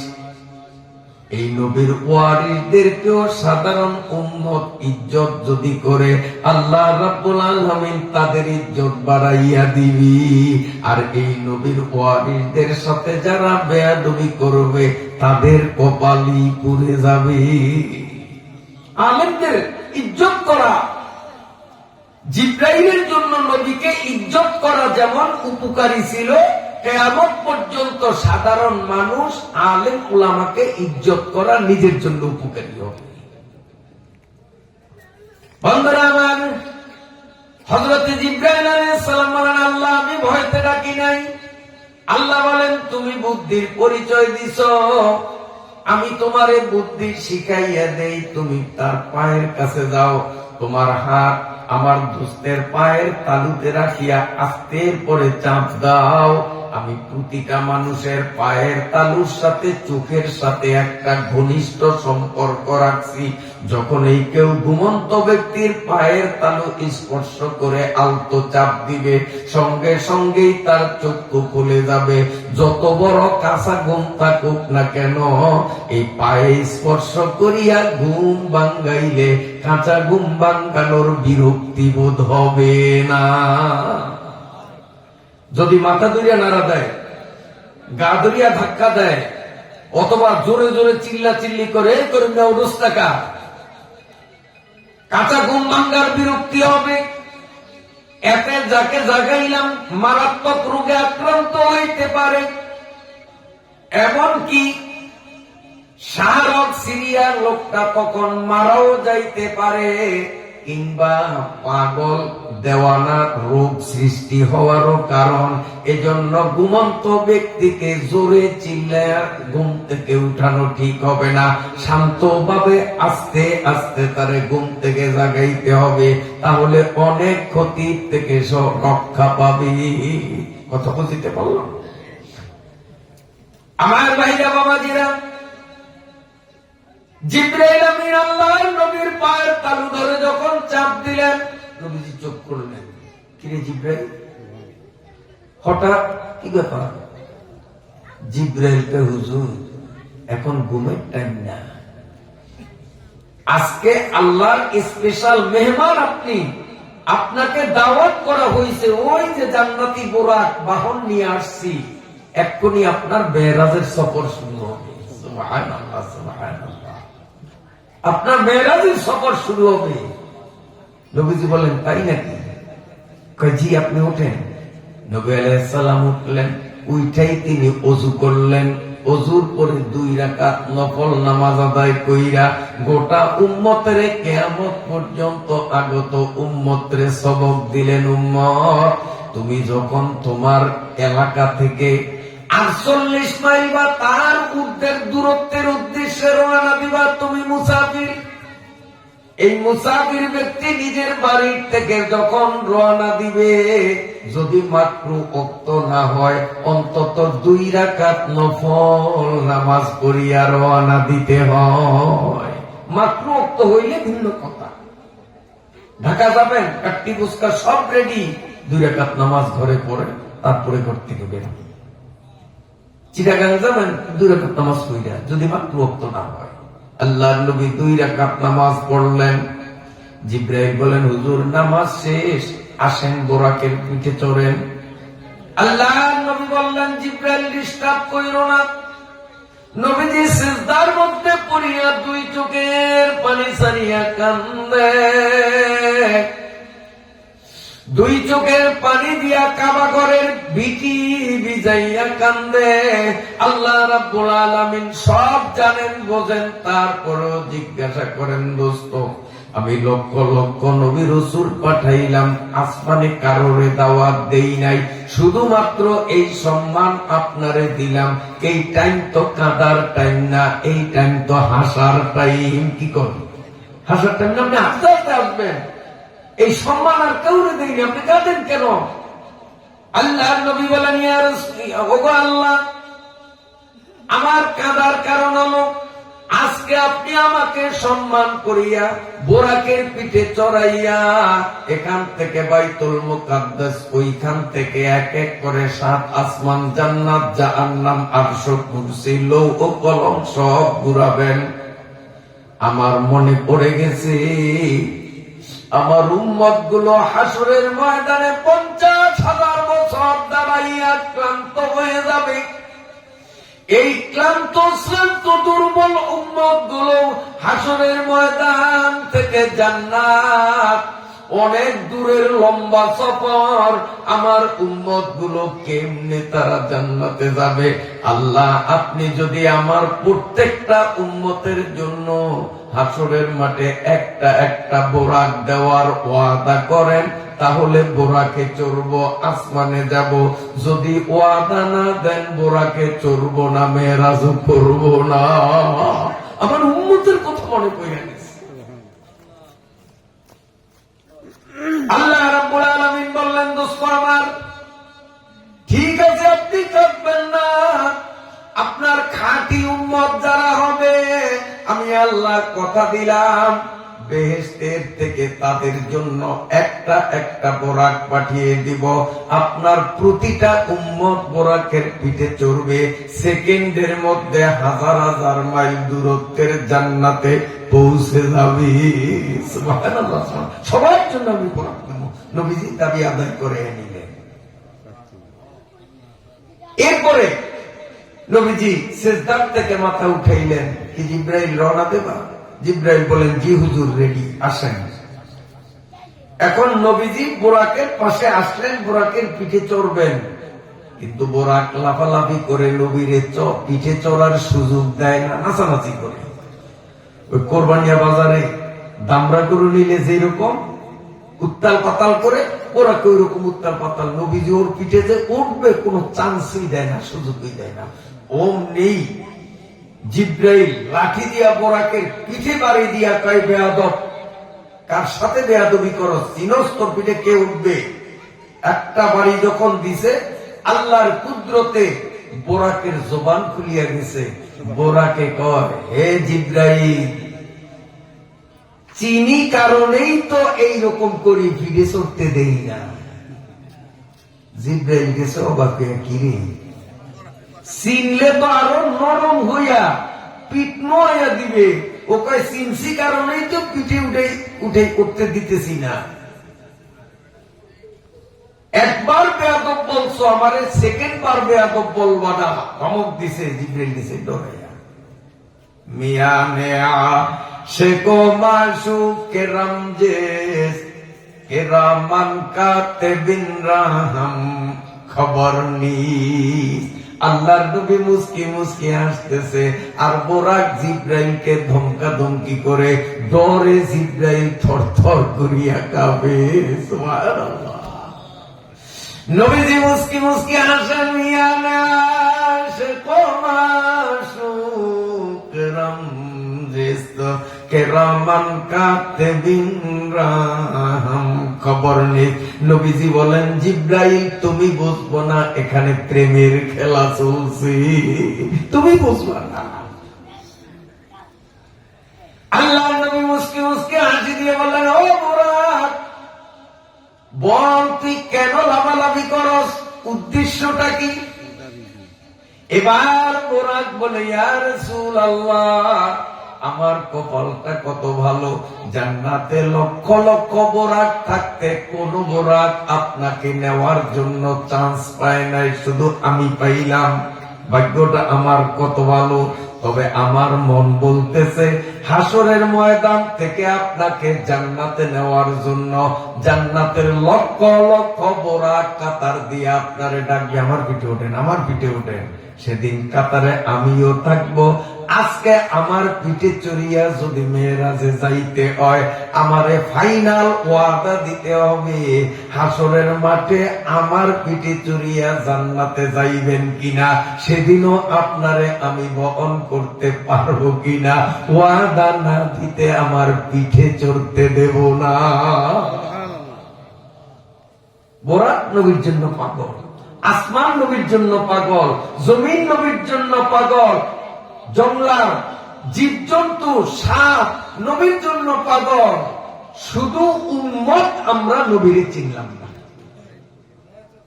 উম্মত নবীরে চিনলাম না। ভাইরা আমার, আল্লাহ রাসূল সাল্লাল্লাহু আলাইহি ওয়াসাল্লাম বোরাককে বললেন, শান্ত হ, আমি কথা দিলাম হাসর মাঠেও তোর পিঠে চড়িয়াই আমি যাব। বোরাক এবার পিঠ নোয়াইয়া দিল। আল্লাহর নবী কয়, কিরে জিব্রাইল, কেমন দেখলি? জিব্রাইলকে আসলেই যেখানে প্রেমের খেলা আমি বুঝি না। হযরতে জিব্রাইল আলাইহিস সালাম এবার ড্রাইভারের মতো সামনে, নবীজির পিছনে প্যাসেঞ্জার, চিফ গেস্ট তিনি পিছনে বসা। আমার আল্লাহ বলেন, মিনাল মাসজিদিল হারামি ইলাল মাসজিদিল আকসা। নবী বলেন, আমি বাইতুল্লাহ শরীফ মক্কার ঘর থেকে বোরাকের পিঠে চড়াইয়া আমার নবীকে দূরের মসজিদ অর্থাৎ বাইতুল মুকাদ্দাস পর্যন্ত নিলাম, ওইখান থেকে আবার আমি আসমানে নেব। এখন প্রশ্ন আসে, বাইতুল্লাহ শরীফ থেকেই তো উপরের দিকে গেলে পথ কম হইত, ঘুরা পথ হইল না? এই মনে করেন এটা হলো আসমান, এই হলো বাইতুল্লাহ। বাইতুল্লাহ থেকে উঠলেই তো সরাসরি আসমানে যাওয়া যায়। এখন বাইতুল্লাহ থেকে এইখানে গেলাম, এইখান থেকে আবার এমনি আইলাম, পথ ডবল হইল না? তো বাইতুল্লাহ শরীফ থেকে কাবাগর থেকেই তো উপরের দিকে নিলে সফরটা সহজ হইতো, কিন্তু সফরের কিছু অংশ এই জমিনের উপর দিয়া কেন করাইলেন, সোজাসুজি আসমানের দিকে না দিয়া? আল্লাহ বলেন লিনুরিয়াহু মিন আয়াতিনা, আমি আমার দোস্তরে আমার কতগুলো কুদরতের নিদর্শন দেখানোর জন্যই আমি জমিনের উপরে তার সফরের কিছু অংশ ঘটাইলাম। কি নিদর্শন? শোনেন বন্ধুরা, আল্লাহর নবী মেরাজ শেষ করিয়া যখন আসলেন, আসার পরে সাহাবীদের সামনে যখন মেরাজের কাহিনী বলতে লাগলেন, একদল সাহাবী আল্লাহর রসুলের কথা শুনিয়া আল্লাহর রসুলের প্রতি তাদের ভক্তি বাড়ছে। কোন নবী মেরাজ পায় নাই, আমার নবীর মেরাজ হইছে, আলহামদুলিল্লাহ, খুশির কথা না? আর কিছু কিছু মুসলমান এরা বেঈমান হয়ে গেছে। কি পাগলামি কথা! এই কোন উড়োয়া জাহাজ নাই, হেলিকপ্টার নাই, কিচ্ছু নাই, উনি খালি খালি এইভাবে গেছে, এই সমস্ত গাঁজাখুরি কথা, উনি ভণ্ড, এই ধরনের কথা কইয়া তারা ইমান ছাড়িয়া কাফেরদের সাথে মিশিয়া গেছে। আর আবু জেহেল সে আবু বকরের কাছে গিয়ে, ও আবু বকর, তোমার নবী কি কয় শুনছনি? ও তো আস্তা বন্ড, পাগল, মৃত্যু, এই বলতে আছে। আসলে কি বলছে? উনি মেরাজ করছে? হ্যাঁ, উনি নিজের মুখে বলছে, যায় শোনো, এখনো বলতে আছে। আবু বকর শুনিয়েই কয়, আসমানে যাওয়া আমার বিবেকে অসম্ভব, যে উড়োজাহাজ ছাড়া খালি খালি যাওয়া অসম্ভব, কিন্তু নবী যদি বলিয়া থাকে তাহলে অসম্ভব হইলেও সম্ভব। কারণ নবীর অলৌকিক ক্ষমতা আছে, আল্লাহ অলৌকিক ক্ষমতার বলে তাকে নিছেন, আর নবী জীবনে মিথ্যা কথা বলেননি। উনি যদি বলিয়া থাকেন তাহলে আমি বিশ্বাস করছি সত্য। সেই দিন থেকেই আবু বকরের উপাধি হলো সিদ্দিক। সিদ্দিক মানে মহাসত্যবাদী। আবু জেহেল রাসূলুল্লাহ সাল্লাল্লাহু আলাইহি ওয়াসাল্লামকে বলতেছে, ও মুহাম্মদ, তুমি যে দাবি করতেছ গত রাত্রে মক্কা থেকে বাইতুল মুকাদ্দাস জেরুজালেম 40 দিন লাগে যাইতে, আগের আমলে 40 দিন, ঘোড়ার পিঠে চড়িয়া যাইতে 40 দিন লাগতো। ওই সময় তোর গাড়ি ছিল না, হেলিকপ্টার ছিল না, ঘোড়ায় মানুষ চলাফেরা করত। মক্কার থেকে ঘোড়ার পিঠে চড়িয়া বাইতুল মুকাদ্দাস যাইতে সময় লাগতো কতদিন?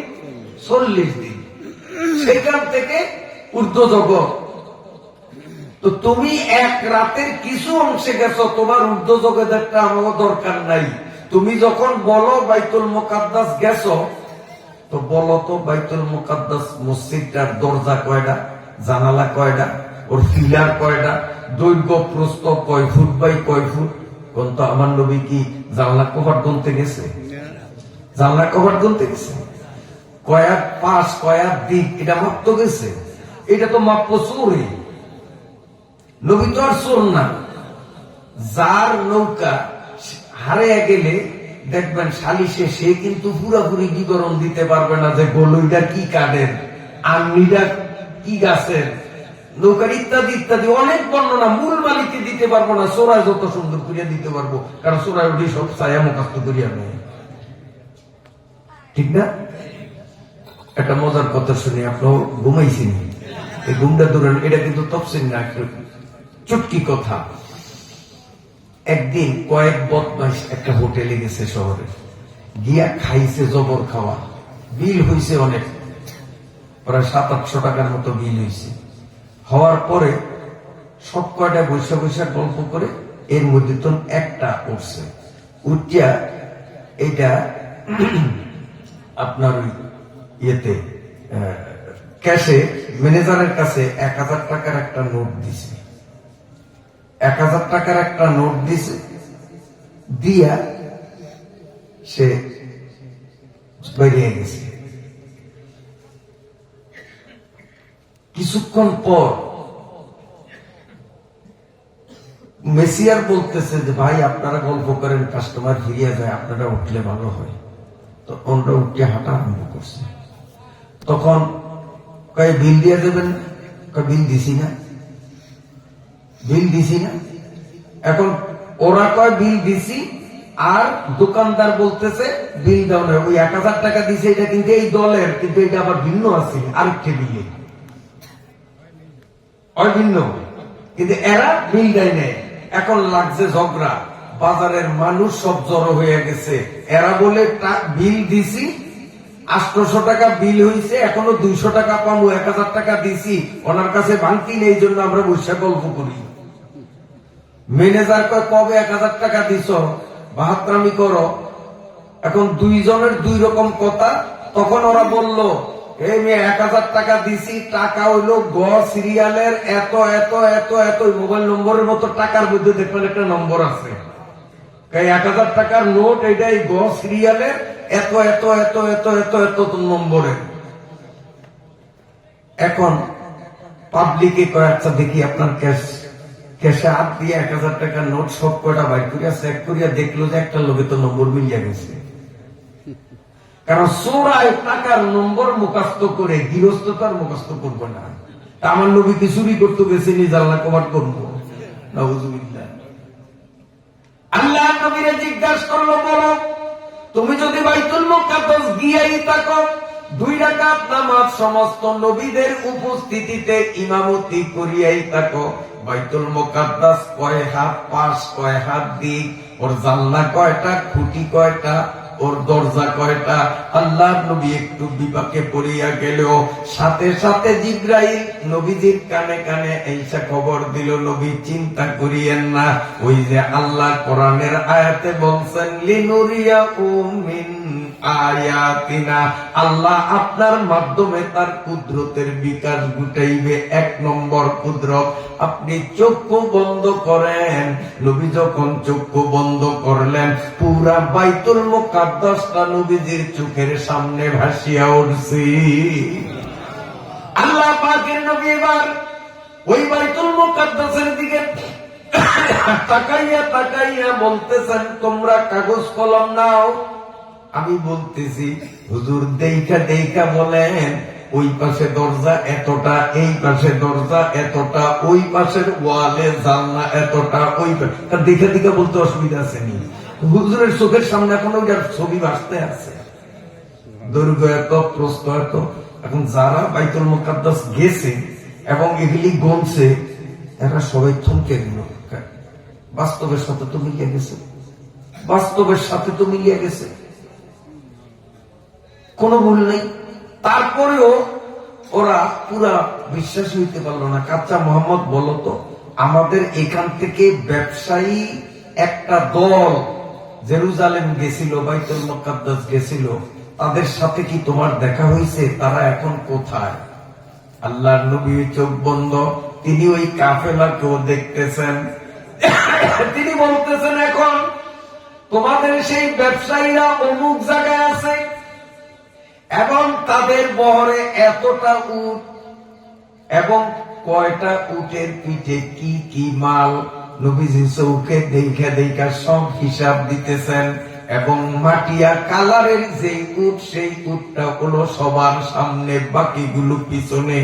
এরা অমুক দিন বেলা উঠবে যখন, ঠিক ভোর ভোর অবস্থায় আইসা মক্কায় হাজির হবে। ঠিক নবীজি যেই তারিখ দিলেন, ওই তারিখ মতো সকালবেলা বেলাও উঠবে, ওই কাফেলা আইসা হাজির হয়ে গেছে। এবং ওই বহরে, উটের বহরের মধ্যে সামনে যেই উটটা ছিল, সেটা মাটিয়া রঙেরই ছিল।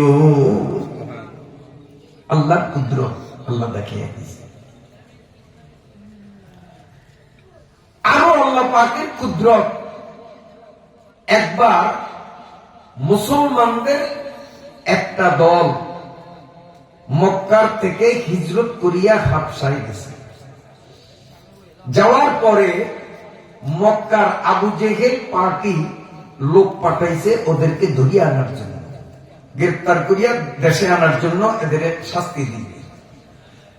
এই মানুষগুলোরে ওই হাবশার বাদশাহ এরা সরকারি অতিথি হিসাবে বরণ করছে।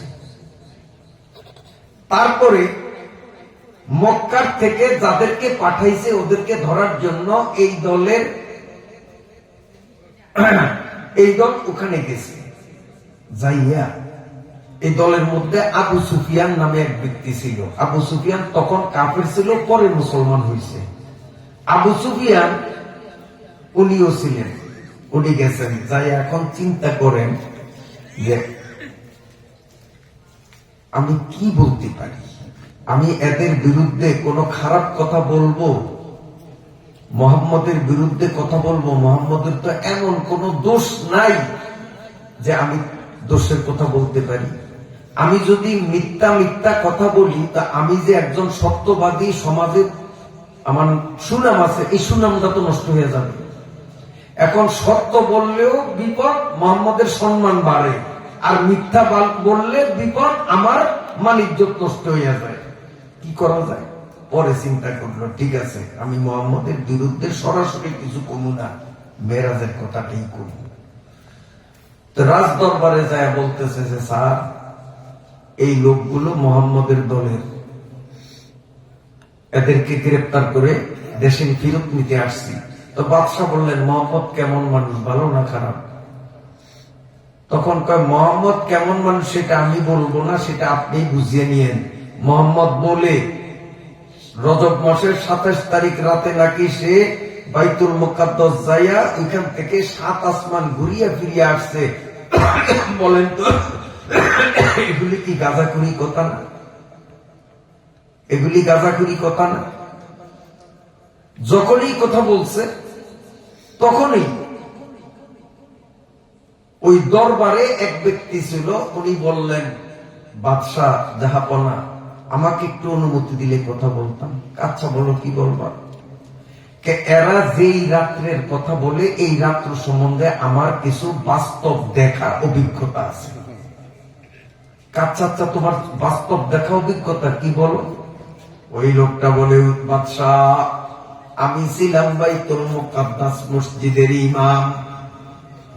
যেই তারিখ এরা বলতেছে রসুলের হিজরতের 1 বছর আগে, রজবের 27 তারিখ রাতের কথা, ওই রাত্রে আমি নিজ চোখে যা দেখছি শোনেন, আমি নিজ চোখে যা দেখছি শোনেন। আমরা প্রতিদিন এশার নামাজের পরে বাইতুল মুকাদ্দাসের কপাটগুলি বন্ধ করিয়া তালা মারিয়া যাইতাম, কিন্তু ওই রাতটা যত চেষ্টা করলাম দরজা কিন্তু আটকানো গেল না। দরজা এইভাবে খোলা, আটকানো যায় না, 2 কপাট মিলান যায় না। পরে আমরা চিন্তা করলাম হয়তো ওয়ালে চাপ দিছে, দরজা আটকাইছে, আজকে খোলাই থাকুক, সকালবেলা রাজমিস্ত্রি আইনা সারব। আমরা দরজা খোলা রেখেই চলে গেছি। ভোর রাত্রে যখন আমরা মসজিদে আসলাম, আইসা তখন দেখি দরজা স্বাভাবিক, খোলাও যায় আবার আটকানো যায়, খোলাও যায় আটকানো যায়। আবার দেখলাম মসজিদের সামনে একটা পাথর, পাথরটা এইভাবে ছিদ্র, আর এই ছিদ্র পথ দিয়া রশি ঢুকাইয়া কোন জানোয়ার বাঁধছে। ওই জানোয়ার রশি টানাটানি করার কারণে ঘষার দাগ নিজেরা চোখে দেখেছি। লিনুরিয়াহু মিন আয়াতিনা, আল্লাহ বলেন আমি যদি মক্কার থেকে রাসূলের উপরে উঠাইয়া নিতাম তো মেরাজের সত্যতা প্রমাণের এই নজিরাগুলি দেখানো যাইত না। এই জন্য আমি মুহাম্মদকে মক্কা থেকে জেরুজালেমের বাইতুল মুকাদ্দাস নিলাম, ওইখান থেকে আমি আসমানে নিলাম। সুবহানাল্লাহ, সুবহানাল্লাহ। যখন নবীজি বাইতুল মুকাদ্দাসে যান, আদম থেকে নিয়ে ঈসা পর্যন্ত সমস্ত নবীদেরকে সশরীরে আল্লাহ তাআলা ওই মসজিদে হাজির করে দিয়েছেন। সবাই কাতার বন্দি দাঁড়ান, বসা। এখন জামাত হবে, ইমামতি কে করবে? প্রত্যেকের মনের ইচ্ছা আজকের ইমামটা আমি হইতাম, হাত দিয়ে হাতে কেমনে সামনে যায়, একজনে হাতলে যাওয়া যায়, সবাই ডাইনে বামে চায় আমারই মৃত্যু হাতে। এই তোরও মনে খেয়াল যে আমি মৌতি করুম, আমারও খেয়াল আমি, এই তোরও খেয়াল আমি, যে একটু কেউ একটু ইশারা দিলে হাতলেই সামনে যাবো, খালি প্রত্যেকেই ডাইনে বামে চায় যে আমারই মৃত্যু কেউ সাথে। তো আমাদের নবী সাল্লাল্লাহু আলাইহি ওয়াসাল্লাম ওনারও মনে শখ যে এই গুরুত্বপূর্ণ জামাতের ইমামতিটা আমি যদি করতে পারতাম, তো হাত দিয়ে কেমনে যায় কেউ না হাতলে। এই জন্য আমাদের নবীও খালি ডাইনে বামে চায় আমারই নি, কেউ একটু কয় জামনে যায়। হযরতে জিবরাইল আলাইহিস সালাম বলেন, ইয়া রাসূলুল্লাহ, সবাই অপেক্ষা করতে পারে, আপনি কার অপেক্ষা করবেন? আজকের এই গুরুত্বপূর্ণ জামাতের ইমামতি আপনি থাকতে আর কে করতে পারে? কেউ যোগ্য নয়। অতএব আর কোন কাল বিলম্ব নয়, সামনে যাইয়া ইমামতি করেন। আমার নবী মুক্তাদি হইয়া সমস্ত নবীরা 2 রাকাত নামাজ পড়েছেন। সেই দিন থেকে আমার নবীর উপাধি হয় ইমামুল মুরসালিন, সমস্ত রাসূলদের ইমাম। নামাজ শেষে, আরে আল্লাহ, সময় তো অনেক বেশি হয়ে গেছে, শেষ করা যাবে না। তো এর আগে একটা গুরুত্বপূর্ণ বলি, নবীরে আজকে এই পর্যন্ত নিলাম। এরপরে নবীজির উপরের সফর শেষ করিয়া জান্নাত জাহান্নাম কোথায় কি সব দেখিয়া আসলেন। আসিয়া নবীজি বয়ান করলেন, আমি যখন জাহান্নাম দেখতে গেলাম, আমি জাহান্নামের মধ্যে 8 শ্রেণীর মানুষকে আযাব ভুগতে দেখছি। এই 8 শ্রেণী কে কে আপনারা শুনতে রাজি আছেন? নবীজি নিজে বলেন 8 প্রকারের মানুষকে আমি জাহান্নামে দেখছি। যদি এই 8 শ্রেণী কে আমরা জানি, তো আমরা চিন্তা করতে পারবো যে এই 8 নম্বরের কোন 1 নম্বরে আমি আছি কিনা। যদি না থাকি তো আল্লাহর শুকুর, আর যদি 8 প্রকারের কোন 1 প্রকারে আমি থাকিয়া থাকি তো তওবা করা লাগবে নি, নইলে তো জাহান্নামে জ্বলতে হবে। এখন কোন 8 ধরনের মানুষ, কোন 8 প্রকারের মানুষ জাহান্নামে সাজা ভুগতে নবীজি দেখছেন, আমি লেখা নিয়ে আসছি, দেখা দেখে আপনাদের বলবো, তাতে আমরা প্রত্যেকেই মিলাইবো যে আমি কোন নম্বরে আছি কিনা। না থাকলে আলহামদুলিল্লাহ, থাকলে তওবা। ঠিক আছে নি? বলবো ইনশাআল্লাহ। এটা না শুনিয়া কেউ যাবেন না। তার আগে আপনাদের কাছে অনুরোধ থাকবে, সংক্ষেপে, রাত্র বেশি কথা বলার টাইম নেই, 11:05 বাজে আমার ঘড়িতে। এত টাইম কথা বলার নিয়ত ছিল না, তারপরেও সময় অনেক গড়াইয়া গেছে। সংক্ষেপে আপনাদের কাছে বলবো যে মসজিদ তহবিলকে আপনারা জোরদার করার জন্য, মসজিদ এবং এই মাহফিল তহবিলকে সক্রিয় করার জন্য মুক্ত হস্তে আপনারা প্রতিযোগিতামূলক দানের হাতকে বাড়াইয়া দিবেন। 5টা মিনিট সময় আপনাদের দিলাম। এরপরে 8 শ্রেণীর কোন ব্যাখ্যা দিব না, সূচির মতো আমি নামটি বলে যাব, এরপরে দোয়া মুনাজাতের মাধ্যমে বিদায় হব। 5 মিনিট সময় আপনারা কে কত দান করতে পারেন। উপরে 1000 টাকার নোট, নিচে 1 টাকার কয়েন। প্রত্যেকে বিসমিল্লাহ বলিয়া পকেটে হাত দেন। আর মা বোনরা, আপনারা যেখানে আছেন ওখান থেকে আপনারাও যতটুকু পারেন আপনারাও নিজেরা টাকাগুলি একত্রিত করিয়া বিশ্বস্ত বাচ্চাদের মাধ্যমে স্টেজে পাঠিয়ে দেন। প্রত্যেকে বিসমিল্লাহর পকেটে হাত দেন। আমি ভলান্টিয়ার পাঠিয়ে দিব যুবকদেরকে, যিনি হাত দেখাইবেন তার কাছে পাঠাবো। উপরে 1000 টাকার নোট, নিচে 1 টাকার কয়েন, প্রত্যেকে দিতে হবে। না থাকে আরেকজনের থেকে আওলাদ নেন। দানের উপরে কোনো কথা বলবো সেই সময় হাতে নাই, কারণ 11টার বাইরে চলিয়া গেছে কাটা। আর 8 প্রকারের কথা আমার বলতে হবে, এই জন্য দান বিষয়ে আর কোন কথা বলার সময় গড়িতে নাই। মেহেরবানি করিয়া প্রত্যেকে পকেটে হাত দেন, প্রত্যেকে পকেটে হাত দেন। আল্লাহর ঘরের জন্য, এই কোরআনের মাহফিলের জন্য আপনারা মুক্ত হস্তে প্রত্যেকে দান করেন। পুরুষরাও দান করেন, মা বোনরাও পর্দার আড়ালে যারা আছেন আপনারও দানের হাতকে বাড়াইয়া দেন। বিসমিল্লাহ বলিয়া মাশাআল্লাহ মাশাআল্লাহ। সভাপতি আজকের হযরত মাওলানা শামসুদ্দিন সাহেব, বুজুর্গ আলেম, আমার খুব একান্ত অন্তরঙ্গ বন্ধু মানুষ।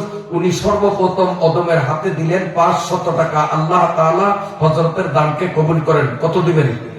এই কোলা ভাই, ওটা যুবকটা ওই যে একজন টাকা উঠাইছে, লইও। মাশাআল্লাহ মাশাআল্লাহ। দেন প্রত্যেকে আলেমের সাথে, আলেমের অনুকরণ করিয়া, আলেমের সবার আগে দিছে। হ্যাঁ, সবাই হিকমতের সাথে ওই যে ওদিকে আরো হাঁটেন, হাঁটেন, পুরো ময়দানে হাঁটেন। 1000 টাকার নোট উপরে, নিচে 1 টাকার কয়েন, সবাই দিতে হবে। না থাকে আরেকজনের থেকে হাওলাত দেন। সবই এক এলাকার মানুষ, একজন আরেকজনকে চিনেন। একজনকে হাওলাত নেন, যে 500 টাকা আমার হাওলাত দেয়, 500 টাকা হাওলাত লইয়া আল্লাহর ঘরে দান করেন। প্রত্যেকে মা বোনদের দানগুলি খুব তাড়াতাড়ি স্টেজে পাঠিয়ে দেন। রসুল মেরাজের সফরে গিয়ে জনাব রতন ফরাজি সাহেব দিলেন 500 টাকা আমার হাতে। আয় আল্লাহ, তোমার বন্দারা ওই যে হাতে হাতে টাকা দিতেছে, আল্লাহ তুমি প্রত্যেকের দানগুলি কবুল করো। কি দিছে? আমাদের মাহফিলের সভাপতি নুর হোসেন মিয়া, জনাব নুর হোসেন মিয়া, মুন্সিফ বাড়ির নুর হোসেন মিয়া মাহফিলের সভাপতি। উনি আসতে পারেননি আজকে, উনি পাঠিয়েছেন নগদ 2000 টাকা। আল্লাহ দানকে কবুল ফরমান। এটা ওই লিটন ভাই দিছে, সাংবাদিক। ওই দেখেন, সাংবাদিক লিটন মিয়া, ভোলার সাংবাদিক। উনি আসতে পারে নাই, তারপরে মাহফিলে আসছেও। আপনাকে এলাকারও না, বাড়ি হইল ভোলা শহরে। উনি পাঠাইলেন নগদ 2000 টাকা। এলাকালারা কি করবেন, তাড়াতাড়ি করেন, উনি তো এলাকার বাইরে। বন্ধু হয়েছে ওই লিটন সাহেবের বন্ধু ওনার সাথে আসছেন, উনিও দিচ্ছেন নগদ 500 টাকা। এই এলাকার একজন সম্মানী ব্যক্তি জনাব কাঞ্চন মুন্সি সাহেব, উনিও দিচ্ছেন 500 টাকা। আরো অনেকে বিভিন্ন মানের টাকা। আল্লাহ সকলের দানগুলি কবুল করেন। মাশাআল্লাহ, এখানে রাখেন। জি, আর কারা বাকি আছেন? যারা বাকি আছেন খুব হিম্মত করে মুঠ উঠেলি আমি লোক পাঠিয়ে দেব। আল্লাহ তাআলা সকলের দানকে কবুল করুক। মা বোনদের দান আসার অপেক্ষায়, আপনাদের দানগুলি খুব তাড়াতাড়ি পাঠান। এখন নবীজি মেরাজের সফরে কয় প্রকারের মানুষরে দুজকে সাজা বকতে দেখছেন, মনে আছে? 8 প্রকার। কে কে? 1 নম্বর, রাসূল সাল্লাল্লাহু আলাইহি ওয়াসাল্লাম বলেন, আমি মেরাজের সফরে জাহান্নামে গিয়ে দেখলাম একদল মানুষ, এদের হাতের নখগুলো বিরাট বিরাট লম্বা নখ, এবং নখগুলো এরকম নখ না, সব তামার নখ। এই তামার নখ দিয়া নিজের মুখের গোস্তগুলো নিজে এইভাবে ছিলতেছে। নিজের মুখের গোস্তগুলো ছিলিয়া পুরা মুখটাকে বিশ্রী বানাইতেছে নিজের নখ দিয়া। নিজের নখগুলি হলো তামার। নবীজি জিজ্ঞাসা করেন ফেরেশতাকে, ও ফেরেশতা, এই লোকটার এই সাজা কেন? তামার লোক কেন তার বানানো হলো? আর তামার লোক দ্বারা নিজের চেহারাকে নিজে ক্ষতবিক্ষত করার কারণটা কি, অপরাধ কি? ফেরেশতা জানিয়ে দিল, এই ব্যক্তি হলো গীবত বা পরদোষ, পরনিন্দা চর্চাকারী। মানুষের অনুপস্থিতিতে বদনাম বলা, এটাকে বলা হয় গীবত। যার অভ্যাস, তাদেরকে নবী সাল্লাল্লাহু আলাইহি ওয়াসাল্লাম দেখছেন যে আল্লাহ জাহান্নামে তামার নখ দিবেন, তামার নখ দিয়া নিজের মুখের বস্তুগুলো নিজে ছিলবে। 2 নম্বরে নবীজি বলেন, আমি জাহান্নামের আর এক জায়গায় দেখলাম কিছু মানুষ, ফেরেশতারা জাহান্নামের আগুনের কেচি দিয়া জিহ্বাগুলো টুকরো টুকরো করতেছে। উপরের ঠোঁট নিচের ঠোঁট গুলাকে টুকরো টুকরো করতেছে। নবী বলেন, আমি জিজ্ঞাসা করলাম ফেরেশতা, এরা কারা, কোন অপরাধে এই সাজা ভুগতেছে? ফেরেশতা জানাইয়া দিল, নবী, এরা হলো ওই বক্তা, ওই উপদেশ দাতা যে অন্যরে উপদেশ দিছে, নিজে কিন্তু উপদেশ মানে না। এখন এই বক্তা বলতে শুধু স্টেজের বক্তা আমরা যারা, তা না। এই বক্তার মধ্যে সবাই, কারণ আমরা সবাই তো উপদেশ, এই নামাজ পড়িস না, নামাজ পড়, এই চুরি করিস না, এরকম আমরা বলি না। আমরা তো বক্তা, অন্যরে উপদেশ দেয় কিন্তু নিজে সেই উপদেশ মতো কাজ করে না। এমন ব্যক্তিদের নবী সাল্লাল্লাহু আলাইহি ওয়াসাল্লাম দেখলেন জাহান্নামের আগুনের কেচি দ্বারা ঠোঁট এবং জিহ্বা টুকরা টুকরা করা হইতেছে। নাউযুবিল্লাহ। এজন্য আমরা কাউকে কোনো উপদেশ যখন দেব, তখন পরিপক্ক নিয়োগ করব ওই উপদেশের উপর, আগে আমি নিজে আমল করব। ঠিক আছে তো ইনশাআল্লাহ? গেল 2। 3 নম্বর, নবী আলাইহিস সালাম বলেন, আমি এক মহিলাকে কঠিন সাজা ভুগতে দেখলাম। জিজ্ঞাসা করলাম এই মহিলার কি অপরাধ, কোন অপরাধে তাকে এই কঠিন সাজা দেওয়া হয়? ফেরেশতারা বলছে, ইয়া রাসূলুল্লাহ, এই মহিলা একদিন একটা বিড়ালকে এভাবে আটকাইছে। এই বিড়ালের পানি দেয় নাই, খাদ্য দেয় নাই। পানি এবং খাদ্যের অভাবে আটকা অবস্থায় বিড়ালটা মারা গেল। কি বুঝলাম? আল্লাহর সৃষ্টি যে কোনো মাখলুককে অকারণে হত্যা করলেই তাদের এই সাজা হবে। অকারণে পোকা মাকড়কে মারা যাবে না। হ্যাঁ, যেগুলি ক্ষতিকারক, সাপ ক্ষতিকারক, মশা ক্ষতিকারক, সেগুলো মারার অনুমতি আছে। যে সমস্ত প্রাণী, যে সমস্ত মাখলুক, পোকামাকড়, জীব জানোয়ার মানুষের কোনো ক্ষতি করে না, এই রকম জীব জন্তুকে যারা হত্যা করে তাদের যদি জাহান্নামে ভয়াবহ সাজা হয়, যেই দুষ্টরা মানুষ হত্যা করে তাদের বেলা কত কঠিন। মানুষ মারা পার্টি নাই আমাদের দেশে। যারা মারে তারাই কিন্তু আবার যারা মানুষ মারার কল্পনাও করে না তাদেরকে বলে জঙ্গি। হুজুর করে জঙ্গি কয় না? আচ্ছা, হুজুররা বোমা মারছে এমন কোন আল্লাহর আসমানের নিচে জমিনের উপরে কোন বাপের পুতে প্রমাণ দিতে পারবে? আমরা বোমা শব্দটা শুনি, হুজুররা তো বোমা কোনোদিন হাত দিয়া ধরার সুযোগই তো হয় নাই। আল্লাহ কেমন পর্যন্ত নাও দেব, আমাকে নিয়ত নাই। অথচ যারা বোমা নিয়ে এইভাবে মারে, পিস্তল এইভাবে ফুটুস ফুটুস করে মারে দিন দুপুরে, এরাই হুজুর করে কয় জঙ্গি, আর এরা নিজেরা দুধের দোয়া। তো কদ্দুর দুধের দোয়া? সত্যের জয় হবে, অসত্যের পরাজয় হবে। 17 বছর পরে হইল সত্য ভাসিয়ে উঠবে, অসত্যের পতন হবে। ঠিক যাবে? ঠিক। নবী আলাইহিস সালাতু ওয়াস সালাম বলেন, আমি জাহান্নামের মধ্যে দেখলাম একটা মেয়ে লোক। মা বোনরা ভালো করিয়া শোনেন, এগুলোর ব্যাখ্যা দিলে অনেক সময়ের দরকার ছিল। নবী আলাইহিস সালাতু ওয়াস সালাম বলেন, 4 নম্বরে আমি দেখলাম এক মহিলা বিষাক্ত সাপ তার 2 স্তনে 2 দুধের উপরে খালি সুবল মারতে আছে, সুবল মারতে আছে। জাহান্নামের বিষাক্ত সাপ। আমি জিজ্ঞাসা করলাম, ও ফেরেশতারা, এই মহিলার দুধের উপরে সাপ কেন সবল দেয়? অপরাধ কি? ফেরেশতারা বলছে, ও আল্লাহর নবী, এই মেয়ের অপরাধ, সে তার পেটের সন্তানকে বুকের দুধ খাওয়াইতো না। স্বামীরে বলতো, দুধ খাওয়াইলে আমার ফেজ নষ্ট হয়ে যাবে, স্বাস্থ্য হানি হবে, তোমার বাচ্চারে ফিটার আনিয়া দাও, গুঁড়া দুধ আনিয়া দাও। আসেনি সমাজে? দুধ খাওয়ায় না, স্বাস্থ্য নষ্ট হইত।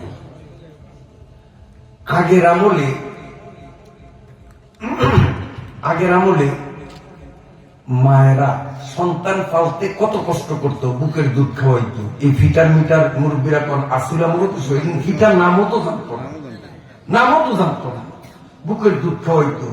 তারপরে এই বাচ্চায় কাটা একটা মধ্যে পায়খানা করতো, পেশাব করতো, ওইটা পাল্টে আরেকটা, এরকম 25-30 কান এক রাতের মধ্যে ভিজাইতাম কিনা আমরা, ভিজাই না? মা ঘুমাইতেই পারতো না। এখন খাতা সব শেষ, মা এখন কি করছে, নিজের কাপড়ের আঁচল পাতিয়া তার উপর বাচ্চাকে শোয়াইছে, ওইখানেও বাচ্চায় পেশাব করছে, আবার কাপড়ের বাকি অংশ দিছে, ওইখানেও করছে। এখন আর কাপড়ের আঁচলও নাই শুকনা। মা শেষ পর্যন্ত বাচ্চারে বুকে জড়াইয়া রাত পার করছে। এমন কষ্ট করিয়া সন্তান পালছে, যার কারণে তখনকার সন্তানরা প্রাপ্ত বয়সে বাপমার জন্য পাগল ছিল। আর এখন প্যাম্পাসের যুগ, খাতা বদলানি, প্যাম্পাস করিয়া শোয়াইব, সকালে উঠে প্যাম্পাস খুলিয়া পালিয়ে দিব। বাচ্চার জন্য কোনো কষ্ট করে না। তারপরে প্যাম্পাস পরায়, এখন আর গুমুত কাসানির দিন নাই। তারপরে বুকের দুধ খাওয়ায় না, ফিটার খাওয়ায়। মায় যদি বাচ্চারে কোলে নেয়, কোলে নিয়ে স্তন্য দান করে, ওই বাচ্চা মায়ের স্নেহ পায়। মায়ের নাক দেখে, চোখ দেখে, ঠোঁট দেখে, বুক দেখে মায়ের সাথে তার ঘনিষ্ঠ সম্পর্ক হয়। ওই সন্তান বড় হইয়া কোনোদিন মায়ের অবাধ্য হতে পারে না।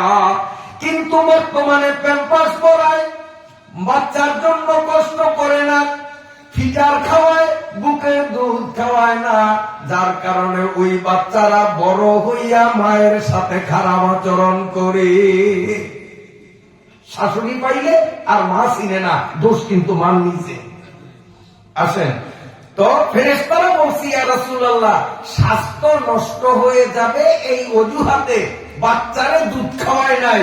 এ মা বাচ্চাকে স্বাস্থ্য নষ্ট হবে এই অজুহাত দেখাইয়া দুধ পান না করানো, এটা বাচ্চার উপরে জুলুম। নিষ্পাপ বাচ্চার উপরে যেই মা এই জুলুম করবে, ওই মায়ের স্তনে জাহান্নামের বিষাক্ত সাপ সবল মারবে। 5 নম্বর, নবী আলাইহিস সালাম বলেন, আমি দেখলাম এক ব্যক্তি কাত হয়ে শোয়া, এক ব্যক্তি কাত হয়ে শোয়া, আর আরেক ব্যক্তি তার গায়ে বড় বড় পাথর মারতে আছে, ভীষণ কষ্ট পাইতেছে। জিজ্ঞাসা করলাম এর কারণটা কি? ফেরেশতারা বলল, এই মানুষটা নিজের মুসলমান পরিচয় দিত, কিন্তু আল্লাহর কোরআনের আইন মানতে রাজি ছিল না। এই মুসলমান তো অঙ্গ বাংলাদেশে নাই। হ্যাঁ, বেশিরভাগ নিজের মুসলমান দাবি করবে, কিন্তু তাকে যদি বলে আল্লাহর কোরআনের আইন মতো আমিও চলবো, তুমিও চলো, আমাদের ইউনিয়ন পরিষদ থেকে নিয়ে অ্যাসেম্বলি পর্যন্ত, সংসদ পর্যন্ত সবকিছু কোরআনের আইনে চলবে, তখনই কিন্তু গরম হয়ে যায়, হুজুর আবার রাজনীতি করি। তাইলে নিজেরা মুসলমান পরিচয় দিয়া যারা আল্লাহর কোরআনের আইনকে অমান্য করে, তাদের সাজা নবী আলাইহিস সালাম বলেন, আমি দেখে আসছি জাহান্নামে কাইত হয়ে শোয়া আর বড় বড় পাথর তার উপরে নিক্ষেপ করা হয়। নাউযুবিল্লাহ।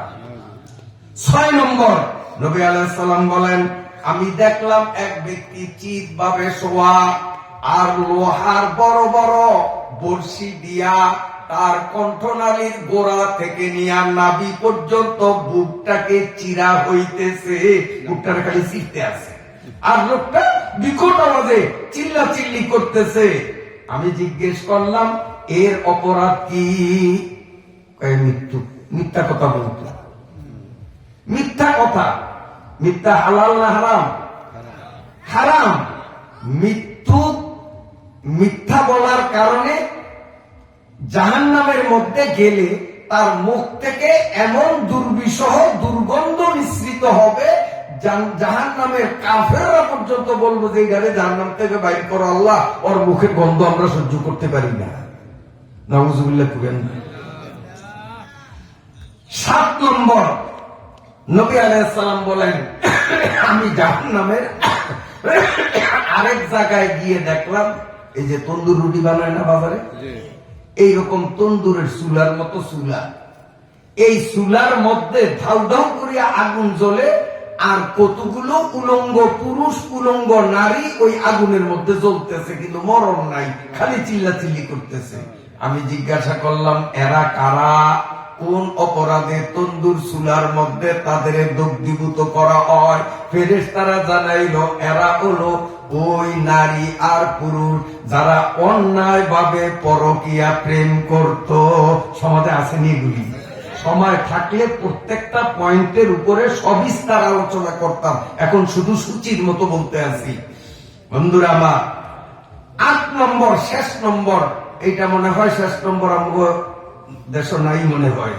নবীজি বলেন, আমি দেখলাম এক লোক রক্তের সাগরের মধ্যে ডুবা, সাগরে পানি নেই, শুধু রক্ত, টাটকা রক্ত। এই রক্তের পানির মধ্যে সাঁতার কাটতে কাটতে সে কুলে আসে, উঠবে, উঠার জন্য। কুলে আসলেই একদল মানুষ কুলে দাঁড়ানো, তারা বড় বড় পাথর মারে, পাথরের আঘাত খাইয়া সে আবার ওই পারে যায় যে ওপার উঠবে, ওই পাশ থেকে আবার পাথর মারে, আবার সে এই পাশে আসে, শুধু এপার থেকে ওপার, ওপার থেকে এপার, এই রক্তের সাগরের মধ্যেই তার সাঁতার কাটাকাটি চলছে, আর বিকট আওয়াজে চিৎকার চলতেছে। আমি জিজ্ঞাসা করলাম এই রক্তের সাগরের মধ্যে পাথর মারিয়া তাকে বিতাড়িত করা হয়, এপারেও উঠতে দেয়া হয় না, ওপারেও উঠতে দেওয়া হয় না। তার অপরাধটা কি? ফেরেশতারা জানাইয়া দিল, নবী গো, এরা ওই মানুষ যারা নিজেরে মুসলমান বলিয়া জানত, অথচ সুদ হারাম জানিয়াও সুদি কারবার করত। এরকম লোক তঙ্গ শিবপুরে নাই, আল্লাহর রহমতে। সুদ খাওয়া পার্টি তো নাই। এই সুদ খাওয়া পার্টির এই সাজা হবে জাহান্নামে। আর জাহান্নামে যাওয়ার আগে হাসরের মাঠে, এটাই আমার শেষ কথা আজকে, হাসরের মাঠে সুদখোরের সাজা হবে। দাউদ নবীকে আল্লাহ জানিয়ে দিয়েছেন, ফেরেশতারা এক মুঠ শলা আনবে জাহান্নাম থেকে। এই আগুনের শলা ধাউ ধাউ করিয়া আগুন জ্বলতে থাকবে। এক মুঠ শলা আনিয়া হাসরের মাঠে অসংখ্য মানুষের সামনে, এই দুনিয়ায় যারা সুদ খাইতো, সুদ করে দুই চোখের মধ্যে খালি গুতা মারবে, খালি গুতা মারবে। আগুন, জ্বলন্ত আগুনের শলা এক মুঠ আনিয়া খালি চোখের মধ্যে গুতা মারবে আর বলবে, সুদ খাওয়ার মজাটা কেমন, ভালো করিয়া বুঝিয়া নাও। আল্লাহ তাআলা আমাদেরকে এ সমস্ত গুনাহ থেকে বেঁচে থাকার পূর্ণ তৌফিক দান করেন। সকলে বলি আল্লাহুম্মা আমিন। মহতারাম হাজিরিন, শীতের রাত প্রায় 11:30টার কাছাকাছি। এত গভীর রাত পর্যন্ত আপনারা ধৈর্যের মূর্ত প্রতীক হয়ে আপনারা যেভাবে বসে রইলেন, এজন্য আমি আমার পক্ষ থেকে আপনাদেরকে আন্তরিক মোবারকবাদ জানাই, আল্লাহর শুকরিয়া জানাই। গভীর রাত পর্যন্ত প্রচন্ড শীতের মধ্যে আপনাদের কষ্ট দিলাম, এজন্য আমি আপনাদের সকল থেকে ক্ষমা প্রার্থনা করছি। আমরা এখন আখিরি মুনাজাতের মাধ্যমে এই 3 দিন মাহফিলের সমাপ্তি ঘোষণা করব ইনশাআল্লাহ। জি, এর আগে এই দান কত হয়েছে? 9190। মহিলাদের পুরুষের সব মিলিয়ে মহিলাদের পক্ষ থেকে মাশাআল্লাহ উল্লেখযোগ্য সন্তোষজনক অঙ্কের টাকা আসছে। ময়দানে আপনারা যা দান করছেন আর মহিলারা বাড়ির থেকে যা পাঠাইছেন 9190 টাকা। 10 টাকা কেউ দেন, নোটটা মিলিয়ে যান তো 9200 টাকা হইব। 10 টাকা কার পকেটে আছে?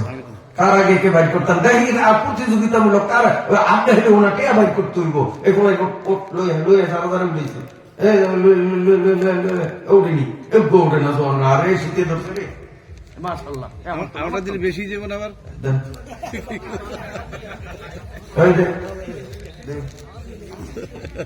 আমার দ্বারা এডি, আমার দ্বারা এডি, আমি এটি আলাদা। এডি আলাদা, এডি আমার। ওই টাকা দিবেন তাড়াতাড়ি। এই 10 টাকা কে দিব? এইগুলো নোট মিলছে। হ্যাঁ, মাশাআল্লাহ।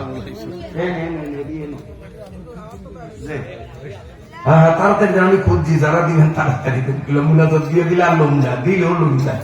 যারা দিবেন অনেক, খালি 10 টাকা, খালি 10 টাকা। আচ্ছা, আজ খায়েন না, কালকে 2 কাপ খায়েন ইনশাল্লাহ।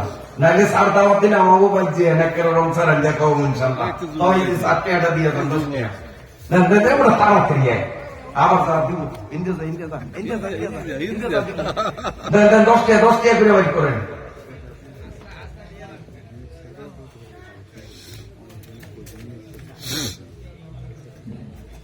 আচ্ছা, কই আর 10 টাকা, আর 10 টাকা আর বাইক করলে ভলান্টিয়ার পাঠাই তুমি, আমি খালি 10 টাকা।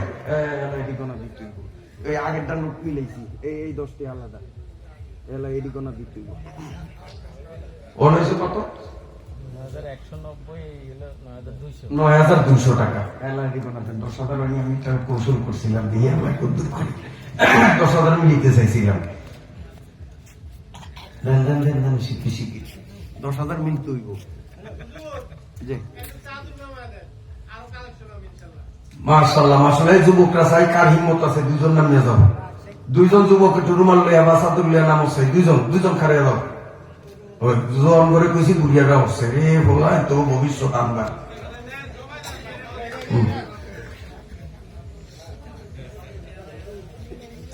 দেন আরো দেন, ইনশাল্লাহ দিব, ইনশাল্লাহ দিব, নিরাশ হবেন না, দিব। এই যারা রুমালে দিবেন দেন, রুমালে দিবেন তাড়াতাড়ি দিয়া বলেন। এই শেষ তলি যারা, এবার তলি যারা চলতে আছে দিব দিব দিব, ওই যে দিতে আছে দেন না, সব আল্লাহ ভালো লাগে। 11:30 পর্যন্ত এমন শীতের মধ্যে মানুষ বইয়ে বেগুন আল্লাহর বন্ধু। মাশাআল্লাহ। কি নাম? আচ্ছা, আচ্ছা এটা তো আর দাহ্য আলহামদুলিল্লাহ, আলহামদুলিল্লাহ, খুব সুন্দর। আপনারা এই ছোট্ট মজমার মধ্যে আলহামদুলিল্লাহ যে আন্তরিকতা দেখাইলেন, একটা ঐতিহাসিক ঘটনা। আলহামদুলিল্লাহ।